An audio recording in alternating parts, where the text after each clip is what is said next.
Hey everyone, tonight we're exposing Christianity's greatest secret, a 1,000-year campaign of spiritual warfare that conquered paganism not through destruction, but through the most sophisticated act of cultural theft in human history.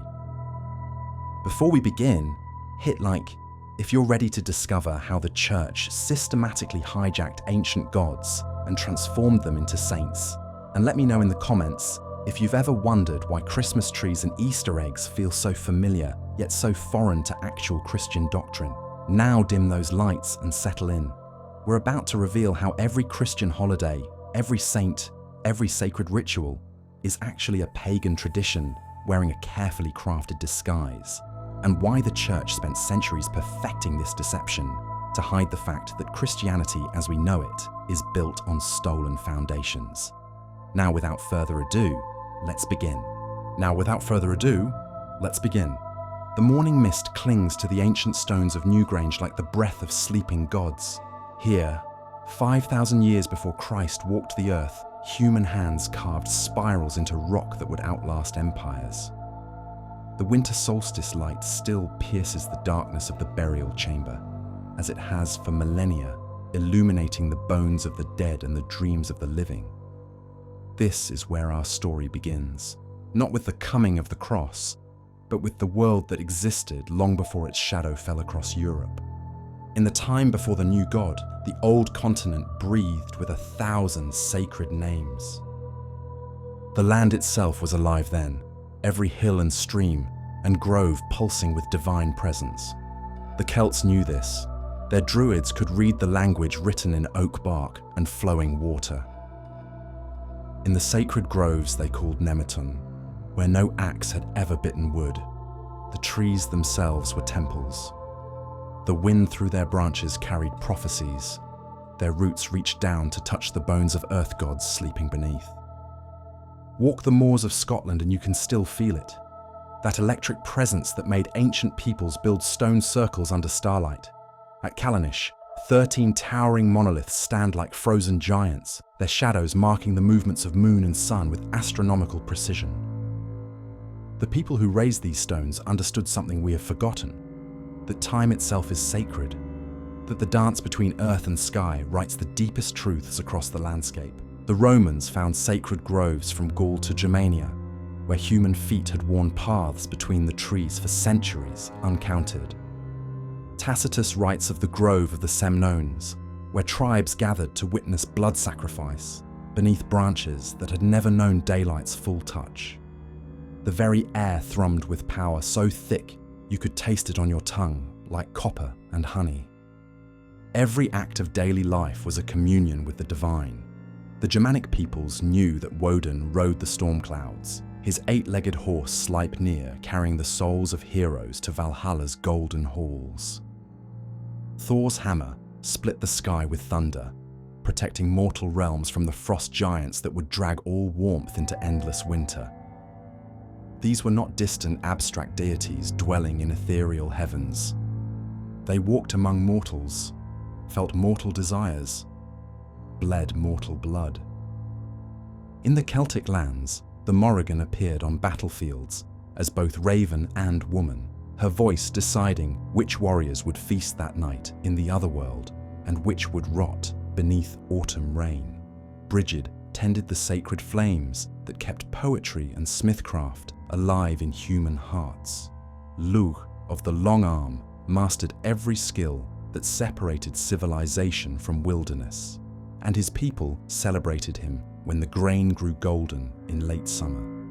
The Slavic peoples knew Perun hurling lightning spears at Veles, the serpent god coiled in the roots of the world tree. Their eternal battle drove the cycles of storm and drought, winter and spring, death and rebirth. In the Baltic forests, Perkunas split ancient oaks with thunderbolts, marking them as his own. The people gathered the splinters as talismans, carrying fragments of divine fury in their pockets. Before Christ, before writing, before the codified laws of empire, the Druids carried all knowledge in their minds. 20 years of training could not contain what they preserved. Not just poetry and lore and healing herbs, but the very memory of the people. They were living libraries walking between worlds, interpreting omens in the flight of ravens, reading futures in the spiral patterns of entrails. Caesar feared them more than he feared Celtic warriors. An enemy's sword could only kill a body, but the Druids carried something far more dangerous: the cultural DNA of an entire civilization. They linked past to future through ritual and song, making every generation heir to powers that predated Rome itself. When they gathered at the sacred Isle of Mona, what the Romans called Anglesey, the very stones seemed to listen.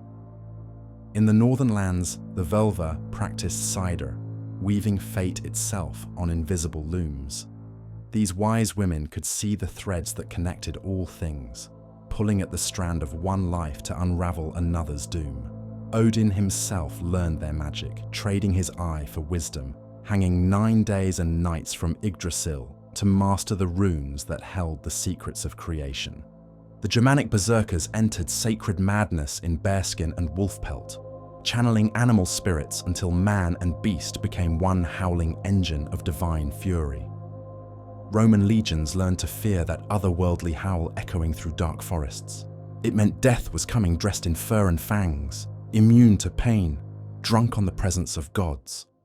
Look at Stonehenge and see how they built their temples, not as buildings to contain the divine, but as instruments to amplify it. The massive trilithons frame the horizon, like doorways between worlds. At dawn on the summer solstice, the sun rises precisely through the heel stone, flooding the circle with light that has traveled the same path for 4,000 years. The monument builders understood sacred geometry before Pythagoras gave it a name. Newgrange, older than the pyramids, channels the winter solstice light down a narrow passage to illuminate the burial chamber where chieftains slept, surrounded by spiral-carved stone. For exactly 17 minutes, the dead commune with the returning sun. Then darkness reclaims them for another year. In the Uppsala temple described by Adam of Bremen before Christian axes bit its timber, golden chains held the images of Odin, Thor, and Freya, while human blood fed the sacred ash tree that shaded the entire complex. Every 9 years, the Swedes sacrifice 9 males of every species, men and horses, dogs and hawks, all hanging from the branches like divine fruit, while their blood soaked into roots that touch the underworld. The sacred was not confined to temples and groves. It lived in every hearth, every threshold, every corner where shadow met light. Roman families kept shrines to their lares and penates, household gods who guarded pantry and doorway, who made sure bread rose and children thrived. The Vestal Virgins tended Vesta's eternal flame in Rome's heart, but every Roman home had its own sacred fire that must never be allowed to die. Germanic families knew the Kofgodas, household spirits who demanded respect and offered protection in return. Milk poured on the threshold, bread left on windowsills, a place set at table for invisible guests. These small rituals kept the family wrapped in divine favor. The ancestors themselves dwelt in the hall, their spirits glowing in the hearthfire, their wisdom echoing in the voices of the living. Celtic households honored the Aes Sedai, the fairy folk who could bring either blessing or curse depending on the courtesy shown them. Bowls of cream left overnight, iron hung over doorways, salt scattered on thresholds. These were not superstitions, but diplomatic protocols for dealing with neighbors who happened to be immortal. The old gods did not promise eternity. They offered something far more precious. They offered meaning woven into the fabric of time itself. Samhain marked the moment when the veil between worlds grew thin, when the dead could return to warm themselves at mortal fires. Beltane celebrated life force surging back into a world winter had nearly claimed. Lugnasad honored the first harvest when Lug's gifts of skill and craft transformed raw grain into bread, wilderness into civilization. The Germanic peoples mark their calendar with blot, blood sacrifice offered at specific turning points when divine intervention was most needed. Winter nights welcomed the return of ancestral spirits. summer finding called the gods to bless seed and field. The cycle turned with the certainty of sunrise, each festival reinforcing humanity's place in the cosmic order. These were not primitive people marking time by crude seasonal changes. They were sophisticated astronomers who understood that human life gains meaning through participation in larger patterns. The stone circles, the burial mounds, the sacred groves, all precisely aligned to track the complex dance between earth and sky, to mark the moments when divine power flowed most freely into the mortal world.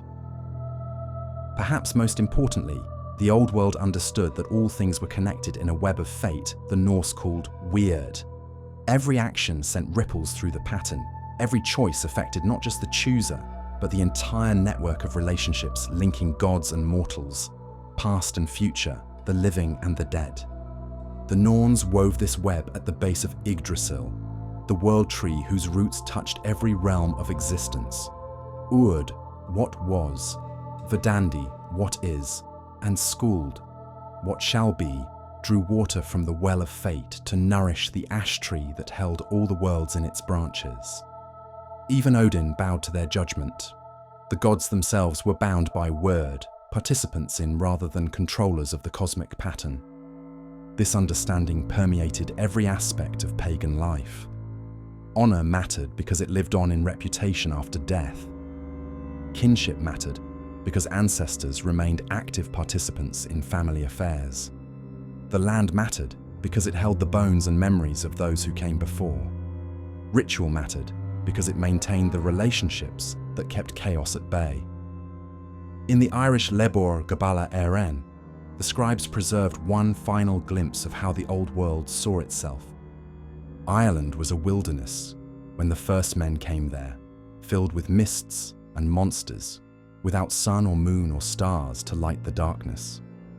But the Tuatha De Danann brought 4 treasures from the other world: the stone of destiny that cried out beneath rightful kings, the spear of Lu that never missed its mark, the sword of Nuada that never failed to kill, and the cauldron of the Dagda that never left any man hungry. These were the gifts the old gods offered: certainty, accuracy, justice, and abundance. Not eternal life in distant paradise, but the tools needed to live with honor in a world where meaning was earned through right relationship with the powers that shaped existence. But listen now to the quality of silence that has fallen over those ancient places. Newgrange still catches the winter sun, but no priests wait in the darkness to greet the returning light. The stone circles still mark celestial movements with mathematical precision, but no one remembers the ceremonies that once activated their power. The sacred groves have been cut down or forgotten, their voices silenced by axes blessed in the name of a new god. The druids, who carried 20 years of training in their minds, died without passing on their secrets. The Völva, who read fate in rune-carved bones, were buried with their knowledge. The priests of Uppsala fell with their temple, their blood mixing with the sacrificial offerings, as Christian kings claimed divine mandate from a god who demanded the destruction of all rivals. What died in those moments was not just belief in particular gods, but an entire way of experiencing reality, a way that saw the sacred as immanent rather than transcendent, cyclical rather than linear, participatory rather than hierarchical. The old world was not replaced by something better or worse, but by something fundamentally different, a new vision that would reshape not just how Europeans worshipped, but how they understood time, nature, humanity, and the divine itself. In the next part of our story, we will see how the new god's followers accomplish this transformation, not through argument or conversion, but through the systematic inversion of every symbol the old world held sacred. The serpent that once healed would become the source of all evil. The tree that once connected earth to heaven would become the instrument of humanity's fall. The wise women who once mediated between worlds would become the enemies of salvation itself. But tonight, in this moment before that darker story begins, let us sit with the knowledge of what once was. Let us remember that this continent once breathed with 1,000 sacred names. that every stream and stone and shadow once pulsed with divine presence, that human beings once lived as participants in a cosmos that was alive, aware, and achingly beautiful in its complexity. The old world is ending, but it has not ended yet. The bronze serpent coiled around the healing staff of Asclepius writhes in torchlight, its scales catching the flicker of temple flames. For 1,000 years, pilgrims have journeyed to Epidaurus to touch the sacred snakes that crawl freely through the sanctuary, believing their touch carries the god's healing power. The physicians who tend the sick here know the serpent as wisdom incarnate, the creature that sheds its skin to be reborn, that dwells in the earth's depths and emerges with knowledge of life and death. But in the new story, taking shape across the Mediterranean world, this same serpent will become the enemy of all creation. Watch how it happens. Watch how symbols that once blessed become curses, how the sacred becomes profane, how the very language of the divine is turned inside out like a flayed skin. This is not mere religious conversion. This is the systematic inversion of reality itself, a campaign to rewrite the symbolic DNA of an entire continent. The serpent that once healed now deceives. The tree that once connected heaven and earth now damns. The woman who once mediated between worlds now destroys them. Every sacred image of the old world will be pressed into service for the new God's story, but twisted, reversed, made to serve meanings that would have horrified their creators. In the shadow of an olive tree outside Jerusalem, a new mythology is being born. One that will devour every other story Europe has ever told about itself. The first symbol to fall is the most ancient of all. The serpent has coiled through human imagination since the caves of Lascaux, its sinuous form carved into megalithic stones, painted on pottery, wrought in gold and bronze by craftsmen who saw in its movement the very pattern of life itself. The Celts knew it as the creature that dwells in sacred wells, guardian of the waters of wisdom. The Romans watched their household snakes with reverence, knowing that their presence meant the gods smiled upon the family. In Greece, the python at Delphi was Apollo's own oracle, speaking prophecies through the Pythia's lips. But Genesis tells a different story. Here, the serpent is Nachash, not wise, but cunning. Not a bearer of knowledge, but a liar who promises wisdom only to deliver death. The creature that shed its skin in endless renewal becomes the agent of entropy, the one who breaks the perfect order of paradise and introduces corruption into creation. The transformation is subtle at first. Early Christian writers don't immediately declare all serpents demonic. But watch how the symbolism shifts. Where pagan cultures saw the Ouroboros eating its own tail as the eternal cycle of death and rebirth, Christian imagery sees only the futility of earthly existence without divine salvation. Where Druids read wisdom in the serpent's ability to move between upper and lower worlds, Christian theology sees only the devil's power to corrupt what God has made pure. By the time Gregory the Great writes his Moralia in Job in the 6th century AD, the metamorphosis is complete. Every beneficial serpent of the old world has become a mask for Satan. The healing snakes of Asclepius, demonic deception, the wise serpents of Celtic wells, tempters leading souls to damnation, the protective household spirits that took serpentine form, devils in disguise, seeking to corrupt Christian families from within. The archaeological record preserves the moment of transformation. In Romano-British sites, archaeologists find snake figurines deliberately broken and buried beneath church foundations. The fragments speak of violence, not just the physical destruction of pagan artifacts, but the shattering of an entire way of seeing. Each broken coil represents a severed connection between humanity and the natural world, between mortality and the cycles of renewal that once gave death its meaning. But the serpent's fall is only the beginning. The tree stands at the center of every European cosmos. Yggdrasil, the world ash, holds the 9 worlds in its branches, while its roots drink from wells of wisdom, fate, and memory. The Celts gather beneath sacred oaks, older than human memory, their branches heavy with mistletoe that druids cut with golden sickles at the turning of the year. Germanic tribes mark their territories with pillars carved from sacred trees, knowing that the stability of the community depends on the health of the wood. These are not mere plants, but cosmic axes, the spines of creation itself. They connect the darkness of root-wrapped underworlds to the light of star-touched crowns. Gods dwell in their branches, spirits nest in their hollows, and human beings find their identity in the shade of particular groves that have sheltered their ancestors since time beyond counting. But Eden tells a different story. Here, the tree becomes humanity's undoing, not the source of connection, but of separation. Not the ladder between worlds, but the barrier that casts mortals out of paradise. The fruit that promises wisdom delivers only the knowledge of nakedness and shame. The shade that once offered sanctuary becomes the place where innocence dies and the harsh light of moral consequence begins. Watch how Christian missionaries approach the sacred groves.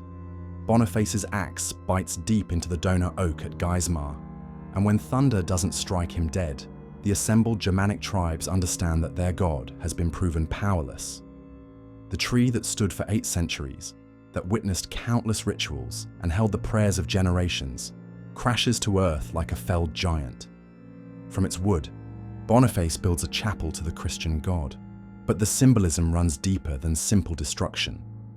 The cross itself, Christianity's central image, transforms the tree from connector to executioner.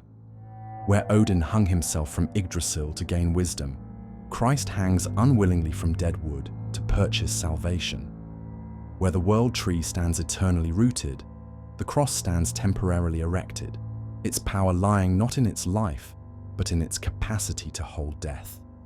The reversal is complete when Christian theology declares that the cross is made from the wood of Eden's fatal tree. The same timber that brought humanity's fall now enables its rise. But notice what is lost in this transformation: the tree's living power, its seasonal cycle, its connection to the ongoing life of earth and sky. The Christian tree is significant only in its death, meaningful only as an instrument of sacrifice. Sacred groves across Europe feel the bite of sanctified axes. The old oak at Romov in Prussia, center of Baltic religious life, burns to light the night sky while Christian priests chant prayers over its ashes. The grove of the Semnones, where Tacitus recorded blood sacrifices beneath branches thick with divine presence, disappears beneath the foundations of monastery walls. Each felled tree takes with it not just wood, but memory, the accumulated stories of generations who found the divine in bark and leaf and root. The gendered symbols fall next, and here the reversal cuts deepest of all. The old world teemed with powerful women who mediated between mortal and divine realms. Celtic queens led armies under the protection of the Morrigan, their authority stemming not from male approval, but from direct connection to goddesses of sovereignty and war. Germanic Völva read the threads of fate and advised even kings on matters of cosmic significance. Greek and Roman priestesses channeled divine wisdom through sacred marriage, their bodies becoming temples where gods and mortals could commune. But Genesis rewrites the script. Eve, whose name means living, becomes the agent of death. The first woman speaks not wisdom but temptation, offers not knowledge but delusion, brings not divine connection, but cosmic separation. Her punishment, pain in childbirth, subordination to masculine authority, becomes the template for how Christian culture will view feminine power for the next 2 millennia. The transformation reaches into every corner of spiritual life. Celtic goddesses like Brigid survive by becoming saints, their power domesticated and channeled through church hierarchy. The triple goddess, maiden, mother, crone, fragments into the Virgin Mary, whose power lies precisely in her separation from the full cycle of feminine experience. No longer the complete woman who embodies all phases of life, but the eternal maiden whose purity depends on her distance from sexuality, birth, and death. Sacred wells that once belonged to water goddesses become Mary's wells, their healing power attributed not to the ancient spirits that dwell in their depths, but to the sanitized maternal figure who poses no threat to masculine religious authority. The rituals persist, coins thrown into dark water, prayers whispered over spring-fed pools, flowers floated on surfaces that mirror the sky. But their meaning has been revolutionized. Where once they honored the goddesses who controlled the flow of life and death, now they petition a figure whose power has been carefully contained within acceptable feminine roles. The wise women suffer the cruelest fate of all. The vulva who once advised chieftains becomes the witch who consorts with demons. The Celtic Bandrui, who interpreted omens and judged legal disputes, becomes the hag who brews poisons and curses innocent Christians. Knowledge that was once sacred becomes heretical. Healing that was once blessed becomes damned. Prophecy that was once divine becomes demonic. The transformation is encoded in language itself. The Anglo-Saxon witchy originally meant wise one, carrying no negative connotations. But Christian usage twists the word into witch, loaded with implications of evil and corruption. The Germanic Hagazusa, meaning hedge rider, one who traveled between worlds, becomes the malevolent figure who rides to sabbats on the backs of demons. Each linguistic shift represents a conceptual revolution, a rewriting of cultural memory that will echo through centuries of persecution. But perhaps the most profound reversal involves time itself.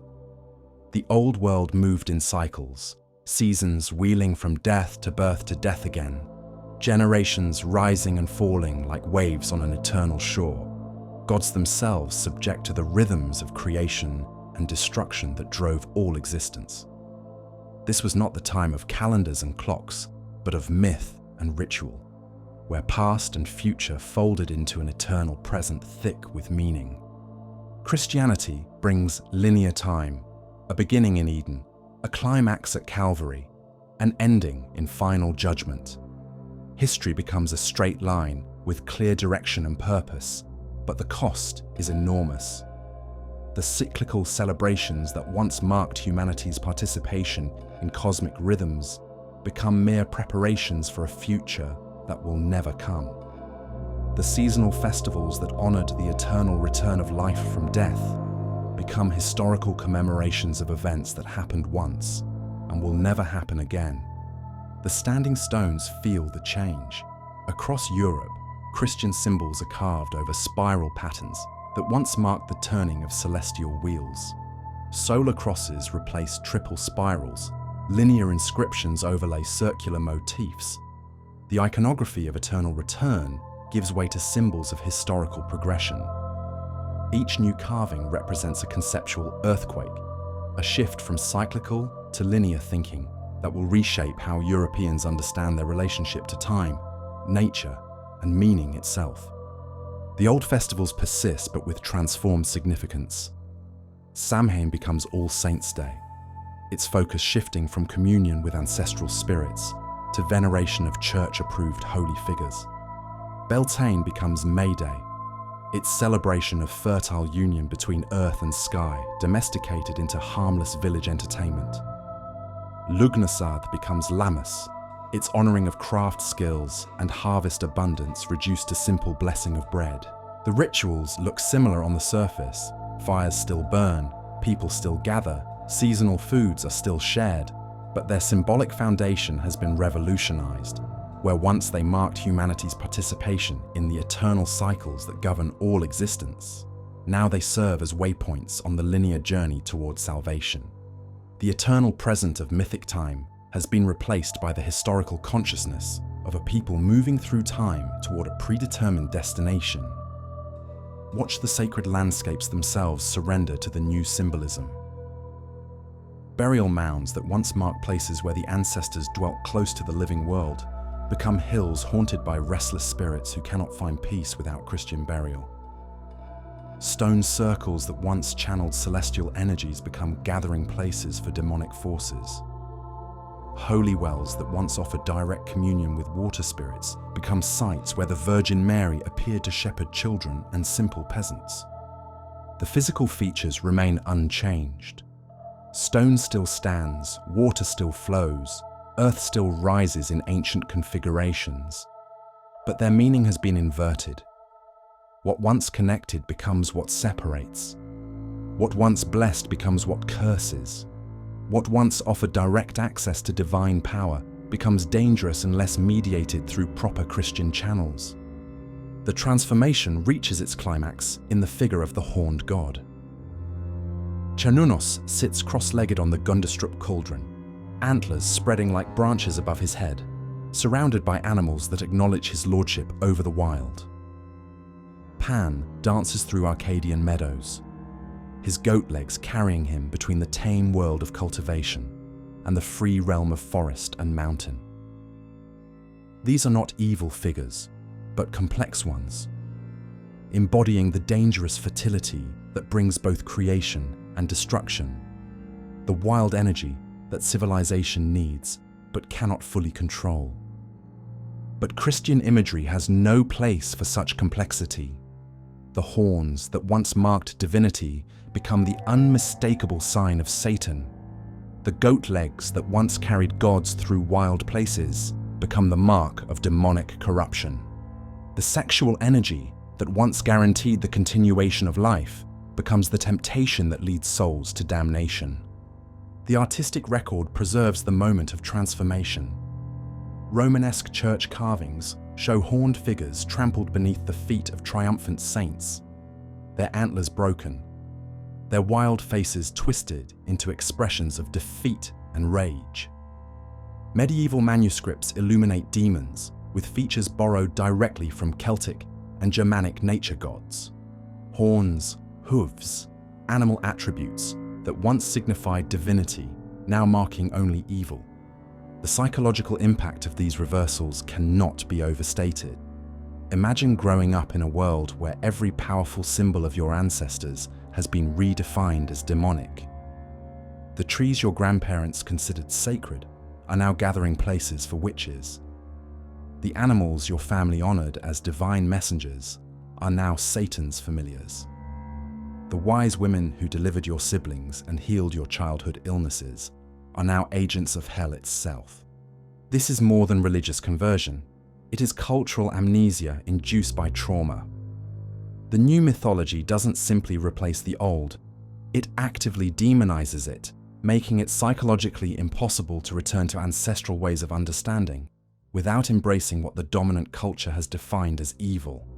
The break with the past becomes absolute, irreversible, enforced not by external violence alone, but by internal conviction that the old ways lead only to damnation.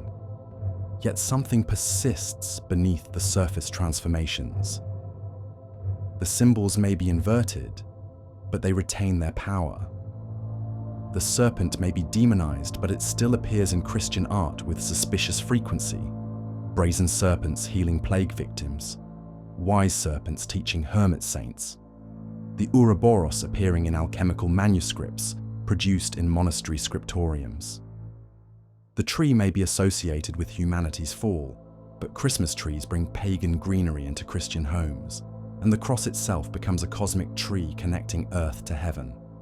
The wise women may be persecuted as witches, but Mary herself exhibits many of their attributes, appearing in visions, working miracles, interceding between human and divine realms in ways that echo the ancient goddesses. The horned god may become Satan, but medieval churches still carve green men into their doorways, their leaf-crowned faces grinning with ancient knowledge that refuses to be completely suppressed. The old symbols live on in their inverted forms, like images reflected in dark water. They carry power still, but power that has been turned against itself. made to serve purposes opposite to their original meanings. The serpent that once healed now poisons, but poison can become medicine in the right hands. The tree that once connected now separates, but separation creates the longing that drives the search for reconnection. The wise woman who once blessed now curses, but curses and blessings often flow from the same source. In the catacombs beneath Rome, Christian artists paint Christ as Orpheus, the pagan hero who descended to the underworld and returned with songs that could charm stones and tame wild beasts. The symbolism is perfect, the new god taking on the attributes of the old hero, the Christian story absorbing pagan motifs, the transformation disguised as continuity. But look closer at those catacomb paintings and see something else. In the margins, half hidden in shadows, the old symbols persist in their original forms. Serpents coil without negative connotations. Trees branch without associations of fall. Women raise their hands in blessing without apology or shame. The underground chambers that shelter early Christian worship also preserve the symbolic vocabulary of the world Christianity claims to have overcome. This is the paradox that will haunt European culture for centuries to come. The new mythology achieves total victory by incorporating everything it defeats. The symbols are inverted, but not destroyed, demonized, but not eliminated, transformed, but not erased. They lurk in the corners of consciousness, in folklore and fairy tale, in seasonal customs and architectural details, carrying memories of meanings that official culture has forgotten, but the human psyche refuses to abandon. The serpent, the tree, and the woman, the three great symbols of the old world's understanding of wisdom, connection, and power, all fall beneath the weight of new meanings. But they do not disappear. They go underground into the realm of shadow and dream, where they wait for the moment when their original power might surface again in new forms. For now, though, their defeat seems complete. The symbolic revolution is accomplished. The old world's sacred language has been not just replaced, but inverted, its most powerful images turned into weapons against the culture that created them. What remains is to trace how this transformation played out in the realm of specific deities, how the gods themselves were reimagined, demonized, and ultimately forgotten. The next part of our story follows the fate of the divine beings who once ruled European imagination and reveals how Christianity's most powerful technique was not to destroy the old gods, but to absorb them, transforming their attributes into aspects of the one God who would tolerate no rivals. The blood flows down from 9 wounds in the ash tree's trunk, each drop carrying the weight of worlds. Odin hangs there for 9 days and 9 nights, his own spear piercing his side, no food touching his lips, no water cooling his throat. Below him, the well of wisdom reflects starlight while the Norns weave fate at the world tree's roots. This is the price of knowledge, death willingly embraced, suffering voluntarily endured, the god himself becoming sacrificed to unlock the secrets that will preserve the cosmos against the coming darkness. Half a world away, in the empire that claims dominion over the known world, another story of divine sacrifice is taking shape. A carpenter's son hangs from dead wood, pierced by Roman iron, crying out in abandonment before breathing his last. The parallels are too striking to be coincidental, too precise to be accidental. But this is not coincidence. This is conquest by absorption, victory through mythic cannibalism, the new god devouring the attributes of every divine figure that ever captured human imagination. Watch how it happens. Watch how the Christ figure grows in power and complexity, not through his own story alone, but by consuming the archetypal roles that once belonged to a pantheon of gods. The dying god, the solar deity, the wise king, the shamanic traveler between worlds. Every mythic function that gave meaning to human existence is gradually absorbed into a single figure who will brook no rivals. This is not merely religious synthesis, but cosmic monarchy. the establishment of a divine dictatorship that eliminates not just other gods, but the very possibility of divine diversity. Where once human beings could approach different aspects of the sacred through different deities, now they must funnel all spiritual longing through a single mediator who encompasses every role while allowing no alternatives. The hanging god appears in mythologies across the ancient world, but nowhere more powerfully than in the north. Odin's sacrifice on Yggdrasil establishes the template, divine wisdom gained through voluntary suffering, cosmic knowledge purchased with the god's own blood. The prose, Edda preserves his words. I know that I hung on that windy tree, swung there for 9 long nights, wounded by my own blade, bloodied for Odin, myself, an offering to myself. The parallels to the Christian crucifixion story are unmistakable. Both involve gods hanging from trees, both feature spear wounds in the side, both culminate in the deity's death and subsequent resurrection with new knowledge or power. But the differences reveal the transformation taking place in European consciousness. Odin seeks wisdom for himself and his kind, knowledge that will help the gods fight the inevitable twilight that will consume even them. Christ's sacrifice is portrayed as securing salvation for humanity, victory over death itself rather than mere postponement of cosmic doom. The mythic absorption works both ways. As Christianity spreads through Germanic territories, Christ takes on distinctly Odinic characteristics. He becomes the god who travels between worlds, earth, hell, and heaven, carrying wisdom from each realm. He masters the runes of divine knowledge, his words carrying the same power to heal or harm that once belonged to runic magic. The Anglo-Saxon Dream of the Rood presents the cross itself as speaking in the voice of Yggdrasil, the world tree become willing participant in divine sacrifice, but Odin is only one thread in the tapestry Christ weaves from borrowed divinity. The solar mythology of ancient religions provides another rich source of attributes to absorb. Mithras, the soldier's god of the Roman legions, dies and rises again as the unconquered sun, his December 25th birthday marking the moment when light begins its victory over darkness. Sol Invictus, the official solar deity of the later empire, blazes across the sky with a radiance that no earthly power can extinguish. Christianity inherits these solar associations with seamless efficiency. Christ becomes the light of the world, the dayspring from on high, the sun of righteousness who rises with healing in his wings. His halo, borrowed directly from artistic representations of Helios and Apollo, marks him as a solar deity, even when the theology officially denies any such connection. The December 25th celebration of his birth perfectly coincides with the Roman festival of the unconquered sun, allowing converts to maintain their seasonal observances while redirecting their symbolic meaning. The transformation becomes visible in the art of the period.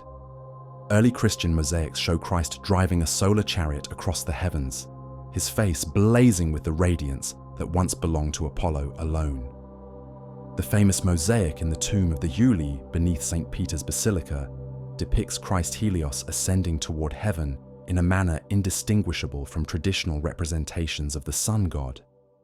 Only the addition of subtle Christian symbols reveals that a new mythology has consumed the old.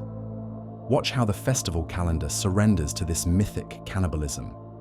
The winter solstice, that moment when the sun's power appears most threatened and its return most precious, belonged to solar deities across the ancient world. Germanic peoples celebrated Yule with fires that sympathetically aided the sun's return to strength. Romans honored Sol Invictus with elaborate ceremonies marking his triumph over darkness. Celtic druids gathered at stone circles to witness the first light of the reborn sun piercing the darkness of the year's longest night. Christianity does not destroy these celebrations, but devours them whole. December 25th becomes the birthday of the light of the world, the moment when divine radiance enters human history. The symbolism remains intact, light conquering darkness, hope triumphing over despair, the cosmic cycle of death and rebirth, but now serves a new master. The fires still burn, the gifts are still exchanged, the sense of cosmic renewal still fills human hearts, but all are redirected toward the Christ who has absorbed the solar functions that once belonged to multiple deities. The spring equinox follows the same pattern. Across Europe, this moment when day and night balance before light assumes dominance belonged to goddesses of renewal and rebirth. Eosta, the Germanic goddess of dawn, gave her name to the festival that celebrated life's return from winter's death.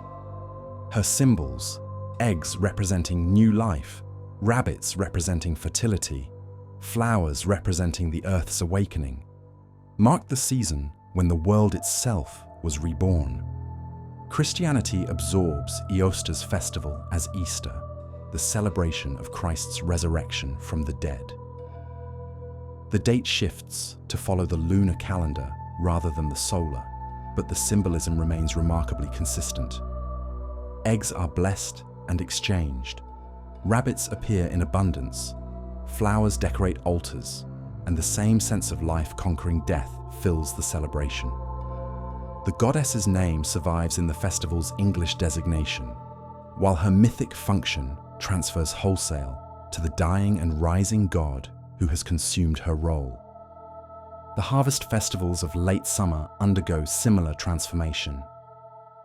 Lugnasad, the Celtic celebration of the godlug's mastery of all crafts and skills, becomes Lammas, the blessing of the first bread made from new grain.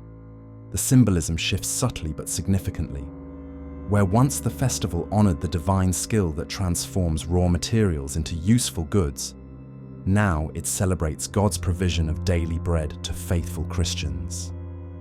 The transformation of grain into flour, flour into bread, remains sacred, but the agency changes from human craft guided by divine inspiration to divine blessing received through human gratitude.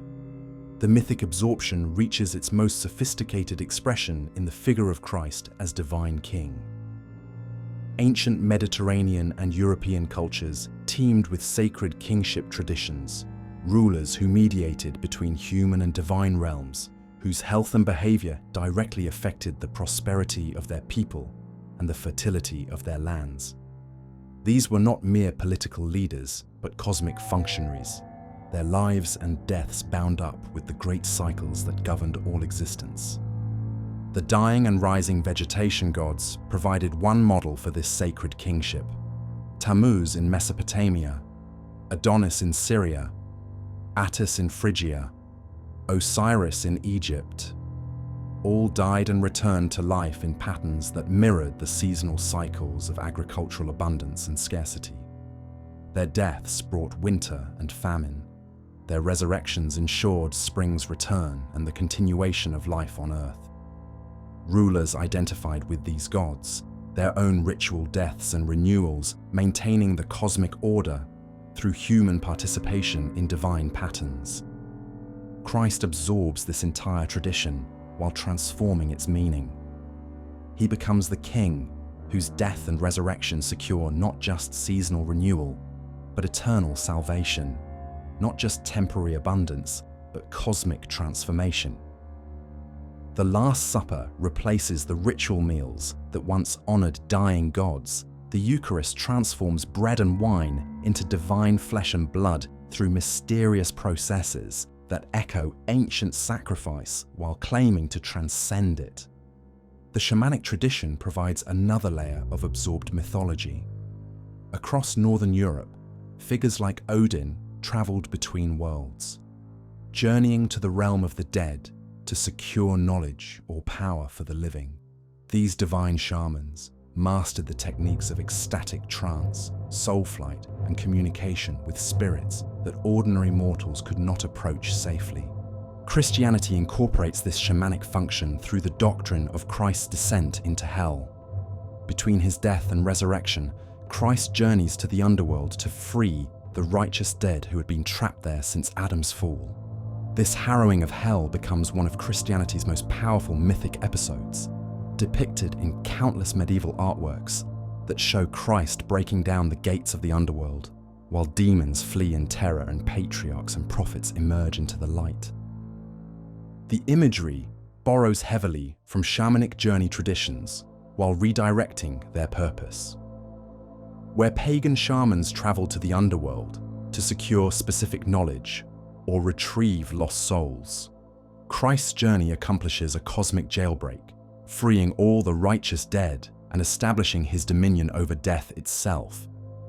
The shamanic techniques remain recognizable: soul travel, confrontation with underworld powers, return with salvific knowledge, but serve the agenda of a God who claims universal rather than particular authority.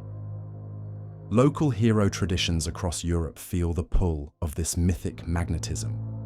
Celtic tales of heroes who journey to the otherworld become prefigurations of Christ's victory over death. Germanic sagas of champions who defeat monsters echo the cosmic battle between Christ and Satan. Slavic stories of wise princes who sacrifice themselves for their people find their fulfillment in the king who dies for all humanity. The Arthurian cycle demonstrates this absorption most clearly. Arthur, the once and future king who will return in Britain's hour of greatest need, carries obvious parallels to Christ's promised second coming. The Round Table becomes a sacred fellowship echoing the community of apostles. The quest for the Holy Grail transforms Celtic cauldron traditions into Christian pilgrimage narratives. And Arthur's death and promised return mirror the pattern of divine sacrifice and resurrection that defines Christian soteriology. But notice what is lost in these transformations: the local character of the original hero traditions, their rootedness in particular landscapes, their connection to specific peoples and their unique histories, dissolves into universal applications. Arthur may remain nominally British, but his story becomes a template for Christian kingship everywhere. The particular becomes the universal, the local becomes the global, the diverse becomes the uniform. The absorption of goddess traditions requires more complex maneuvering, given Christianity's discomfort with feminine divinity. But even here, Christ accumulates attributes that once belonged to powerful goddesses. The compassionate maternal figure who protects her children appears in Christ's lament over Jerusalem, where he compares himself to a hen gathering her chicks under her wings. The wise teacher who instructs through parables and metaphors echoes the tradition of goddesses who communicated divine truth through riddling speech and symbolic actions. The Virgin Mary serves as the primary vessel for this absorbed feminine divinity, but Christ himself carries many goddess attributes. His role as divine child echoes the tradition of divine sons born to powerful goddesses: Isis and Horus, Cybele and Attis, Rhea and Zeus. His association with bread and wine connects him to grain and vine goddesses who provided the staples of civilized life. His promises of eternal nourishment for faithful followers parallel the nurturing functions of mother goddesses across the ancient world. The saint tradition provides another mechanism for mythic absorption. Local deities who resist direct identification with Christ can be transformed into his faithful servants, their power domesticated, but not entirely eliminated. Saint Bridget inherits the functions of the Celtic goddess Bridget, continuing to preside over smithcraft, poetry, and healing, while nominally serving the Christian God.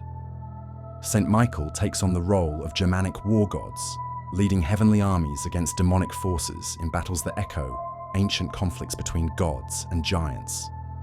These transformations allow pagan devotions to continue under Christian auspices, but at the cost of their autonomy and diversity. Where once different gods served different functions and could be approached for different needs, now all divine power flows through a single hierarchical system, with Christ at its apex. The saints may inherit godlike attributes, but they exercise them only as delegates of the universal monarch who has absorbed all ultimate authority. The architectural evidence reveals how thoroughly this mythic absorption penetrates European consciousness. Churches rise on the foundations of temples, but they don't simply replace the older sacred spaces. They absorb their power while redirecting their purpose. The Pantheon in Rome, dedicated to all the gods, becomes a church dedicated to all the saints. Its cosmic symbolism intact, but serving new masters. The great cathedral at Chartres rises above a site that had been sacred to Celtic goddess traditions for centuries. Its labyrinth preserving pilgrimage patterns that predate Christianity by millennia. The artistic programs of these sacred buildings reveal the absorption process at work. Christ appears in the iconographic positions once occupied by Jupiter or Odin, wielding cosmic authority while surrounded by symbols that would have been recognizable to pagan worshippers. The halos that mark divine status, the royal regalia that indicates sovereignty, the apocalyptic imagery that depicts cosmic battles, all borrow from established visual vocabularies while serving new theological purposes. Medieval manuscripts preserve this mythic synthesis in illuminated margins, where Christian and pagan imagery blend with startling freedom. Christ appears with solar attributes borrowed from Apollo, surrounded by vegetation motifs that echo dying and rising god traditions, depicted in scenes that parallel shamanic journey narratives. The Gospel books created in Celtic monasteries show how thoroughly indigenous artistic traditions could be absorbed into Christian service while maintaining their essential character. But the most profound absorption occurs in the realm of time itself.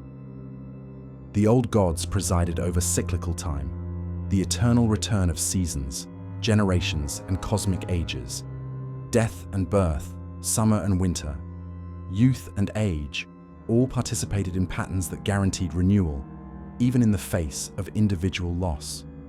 The festivals, the myths, the ritual calendar all reinforced humanity's participation in these cosmic cycles. Christ's story introduces linear time while absorbing cyclical symbolism.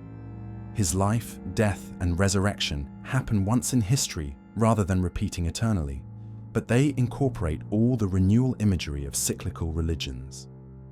He dies and rises like a vegetation god, but his resurrection is unique rather than seasonal. He promises to return like the once and future kings of hero traditions, but his second coming will end history rather than renewing it. This temporal absorption allows Christianity to offer both the comfort of cyclical renewal and the urgency of linear progression.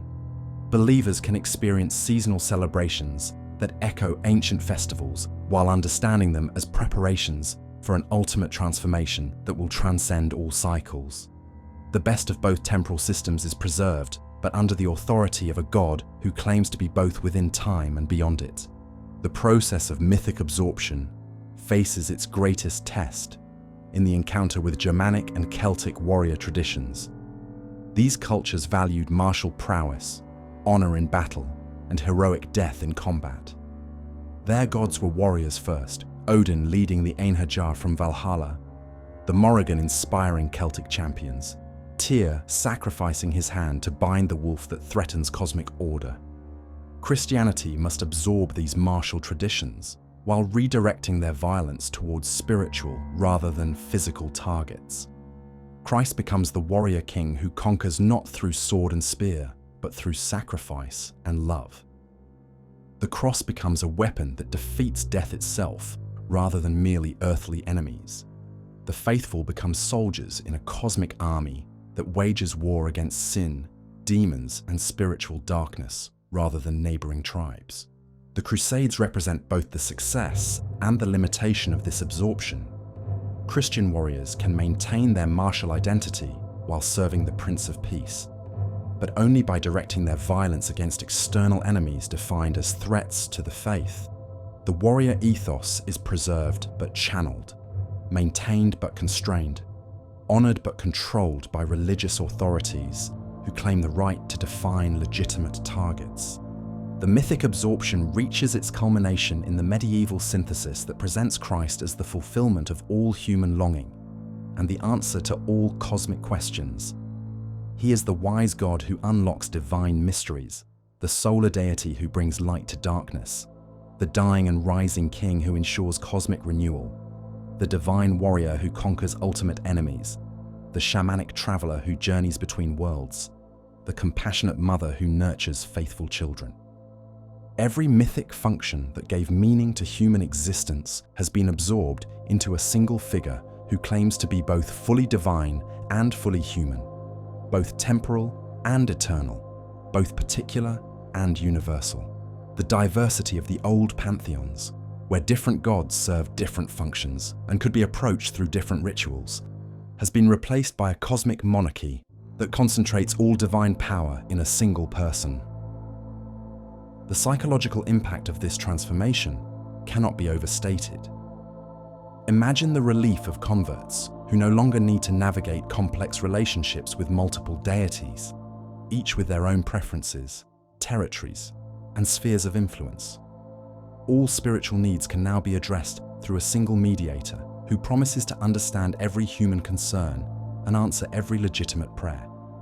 But imagine also the loss, the narrowing of divine possibility, the elimination of alternative approaches to the sacred, the reduction of cosmic complexity to theological simplicity. Where once human beings could approach the sun god for matters of leadership and illumination, the earth goddess for questions of fertility and nourishment, the war god for courage in battle, and the wisdom god for knowledge and counsel, now all must be channeled through Christ or his approved representatives. The old myths do not simply disappear, they are preserved within the new synthesis, their power incorporated, but their autonomy eliminated. Christ contains multitudes, but those multitudes no longer have independent existence. The diversity of human religious experience has been unified under a single authority that claims to encompass everything while allowing no alternatives. The absorption is so complete that by the high medieval period, European Christianity can present itself as the natural fulfillment of all previous religious traditions. Ancient myths are reinterpreted as dim foreshadowings of Christian truth. Pagan heroes become prefigurations of Christ, and even classical philosophers are depicted as unconscious Christians who lacked only the explicit revelation to complete their understanding. This mythic monarchy establishes the foundation for everything that follows. With all divine functions absorbed into a single figure, the stage is set for the systematic demonization of whatever resists incorporation. The gods who cannot be absorbed into Christ's expanding mythology must be recast as enemies, not alternative approaches to the divine, but deceptions and snares that lead souls away from the only true God. The next part of our story traces this darker transformation, following the fate of deities who refused incorporation and were reimagined as demons, devils, and damnable spirits that threaten rather than sustain human flourishing. Goat-footed and wild, Pan dances through olive groves at noon, his pipes filling Mediterranean air with music that makes mortals abandon their work to follow ancient rhythms. Laughter echoes from rocky hillsides where shepherds learn to fear the hour when reason sleeps and wilder truths emerge. Both terror and ecstasy flow from his presence, panic that seizes travelers in wild places, erotic madness that drives ordinarily sober citizens to abandon themselves to nature's deeper currents. But watch what happens when Christian artists set their hands to depicting this ancient figure. Goat legs remain, but they now carry the weight of damnation. Horns still crown his head, but they mark not divinity but absolute evil. Pipes that once called souls to transcendent wildness now summon only corruption and despair. Embodying the necessary chaos that keeps civilization from growing too rigid, this god has become Satan himself, enemy of all order, destroyer of all good. More than mere artistic license, this represents systematic theological warfare. Gods who cannot be absorbed into Christ's expanding mythology must be destroyed, and destruction requires more than simple abandonment. Active demonization transforms them from sources of blessing into agents of curse, from divine helpers into cosmic enemies. Power must be acknowledged, for power denied is power that might resurface, but redirected toward evil purposes that justify complete rejection. Beginning with gods whose attributes resist incorporation into Christian theology, This process finds its perfect target in Pan. Representing primordial masculine sexuality, wild energy that civilization needs but cannot fully domesticate, he poses particular danger to a religion that valorizes celibacy and sees sexual desire as spiritually corrupting. Absorption into Christ's solar kingship or shamanic wisdom traditions proves impossible, so he must become the enemy, horned devil, who tempts faithful Christians away from spiritual purity. First appearing in theological treatises, this transformation emerges as early church fathers struggle to explain the undeniable power of pagan gods without admitting their divinity. Augustine's solution becomes canonical. These beings are real but fallen, angels who rebelled against God and now masquerade as deities to seduce human souls into damnation. Genuine but perverted power, authentic but poisoned knowledge, real but corrupting beauty, all serve this diabolic masquerade. Allowing Christianity to acknowledge what cannot be denied, this theological framework maintains that only the Christian God deserves worship while explaining why pagan gods achieve real effects in the world. Ancient deities become demons, their temples transform into demonic strongholds, and their worshippers become either victims of deception or willing collaborators with evil. Pan's iconographic transformation reveals how thoroughly this process penetrates European consciousness. Early Christian art borrows his physical attributes, horns, hooves, beard, and goat legs, to create visual representations of Satan that will dominate Western imagination for centuries to come. Romanesque tympana at Autumn show demons with Pan's face tormenting the damned, while manuscript illuminations depict the devil himself as a grotesque amalgamation of Pan and other horned gods. Only beginning with Pan, this demonization spreads throughout the entire pantheon of nature deities. Cernunnos, Celtic horned god who sits in meditation surrounded by animals, becomes another aspect of the devil, his antlers marking him as Satan's lieutenant, his animals transformed from willing companions into demonic familiars. Serene images of divine wildness on the Gundestrup cauldron become evidence of ancient demon worship, artistic beauty only making corruption more dangerous. Particularly brutal transformation awaits forest gods. Silvanus, who protected Roman woodlands and blessed those who respected natural boundaries, becomes a woodland demon who leads travelers astray and corrupts innocent children. Green men, whose foliate faces emerge from church stonework across medieval Europe, walk dangerous lines between nature spirits and demonic forces, tolerated in architectural decoration but always suspect, always potentially threatening to Christian order. Germanic forest traditions face systematic demonization as Christianity penetrates northern Europe. The Waldgottheit, woodland spirits who protected sacred groves and mediated between human communities and the wild, become the Waldteufel, forest devils who seduce Christians away from proper worship.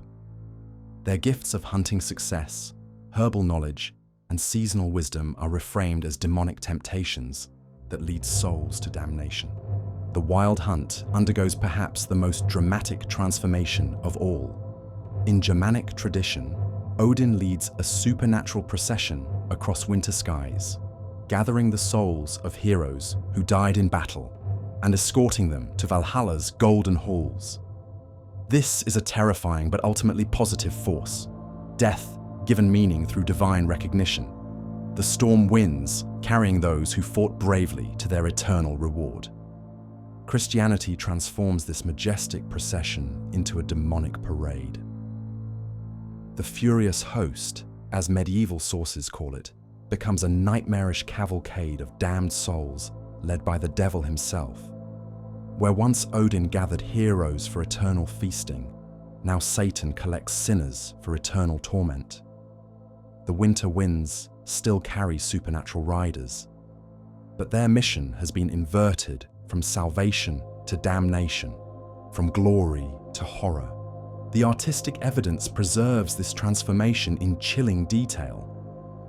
Medieval manuscripts show the Wild Hunt as a procession of skeletal figures riding demonic steeds, their faces twisted in expressions of rage and despair. Where earlier Germanic art depicted noble warriors following their divine king to deserved reward, Christian imagery shows corrupted souls following their diabolic master to richly deserved punishment. The female deities face an even more complex process of demonization, their transformation complicated by Christianity's ambivalent relationship with feminine power. The great goddesses who once ruled over life, death, and fate cannot simply be ignored. Their influence on human affairs is too obvious, their power too deeply embedded in the rhythms of existence. But they cannot be absorbed into Christ's masculine mythology without compromising its theological coherence. Diana, the virgin huntress who ruled the wild places beyond human control, becomes the leader of the witches' sabbat. Her nocturnal hunts with supernatural companions transform from divine recreation into demonic ritual. Medieval authorities describe how she leads a procession of women through the night sky, teaching them forbidden arts and initiating them into devil worship. The goddess who once protected women's autonomy becomes the figure who destroys their souls. The Norse Freyja undergoes similar transformation. Her role as guide for half the battle dead, leading fallen warriors to her hall, Folkvanga, while Odin claims the rest for Valhalla, makes her a powerful psychopomp, a deity who mediates between life and death. But Christianity cannot tolerate alternative destinations for souls after death, so Freyja's hall becomes a demonic delusion, and her guidance leads only to damnation. Her association with Seder magic, the practice of fate weaving that could alter the threads of destiny itself, makes her particularly dangerous to Christian theology. If human beings can change fate through magical practice, then divine providence becomes questionable and free will becomes problematic. Freyja's magical knowledge must be reframed as demonic deception, her power to alter destiny reimagined as Satan's ability to corrupt God's perfect plan. The transformation appears most clearly in the Icelandic sources, where Christian scribes preserve Germanic mythology while subtly altering its meaning. Freyja's beauty becomes supernatural but corrupting, her magic powerful but damning, her wisdom profound but poisoned. She retains all her divine attributes but serves evil purposes, making her more dangerous than a powerless demon because her gifts appear genuinely beneficial while leading to spiritual destruction. The Celtic Morrigan faces particularly brutal demonization because her role as battle goddess who determines victory and defeat threatens Christian concepts of divine justice. If pagan goddesses control the outcomes of wars, then Christian prayers for victory become meaningless and divine providence becomes arbitrary. The Morrigan's power must be acknowledged, but reinterpreted as demonic interference with God's righteous judgment. Her shape-shifting abilities, appearing as woman, raven, or hag, depending on her purpose, become evidence of demonic nature rather than divine flexibility. Medieval Christian sources describe her as a shape-changing demon who corrupts warriors with false promises of glory while leading them to both physical and spiritual destruction. Her prophetic knowledge becomes diabolic foreknowledge, her battle fury becomes demonic possession, her sovereignty over war becomes Satan's attempt to subvert divine authority. The wise women who serve these goddesses face the cruelest fate of all. The Völva who practiced Seder under Freyja's guidance, the Celtic Bandrui who channeled the Morrigan's prophetic power, the Roman priestesses who served Diana in sacred groves, all become witches in league with the devil. Their healing knowledge becomes poisonous sorcery.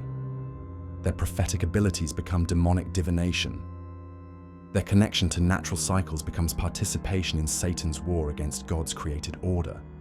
The Malleus Maleficarum, published in 1487 AD, codifies this transformation in legal language that will fuel centuries of persecution.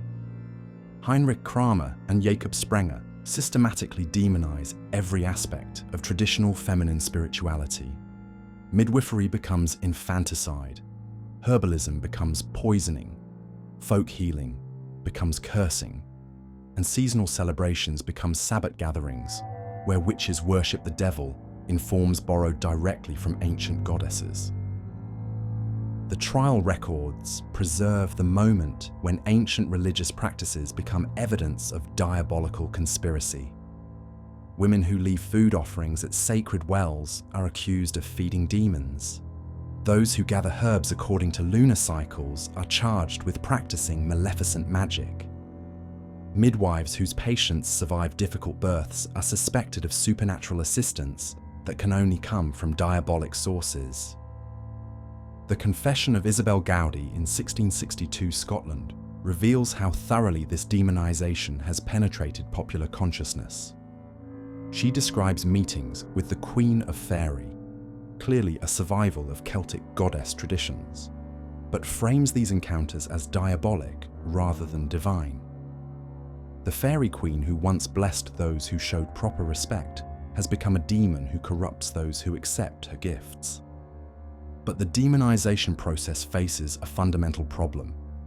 The old gods retain their appeal precisely because they offer what Christianity cannot provide.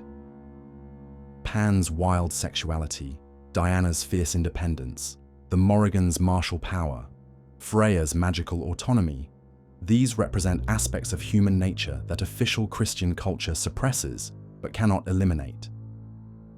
The solution is to acknowledge the gods' attractive power while poisoning it with association to ultimate evil. Yes, Pan offers ecstatic liberation from social restraint, but that liberation leads to damnation. Yes, Diana provides fierce independence from masculine control, but that independence separates women from God's intended order.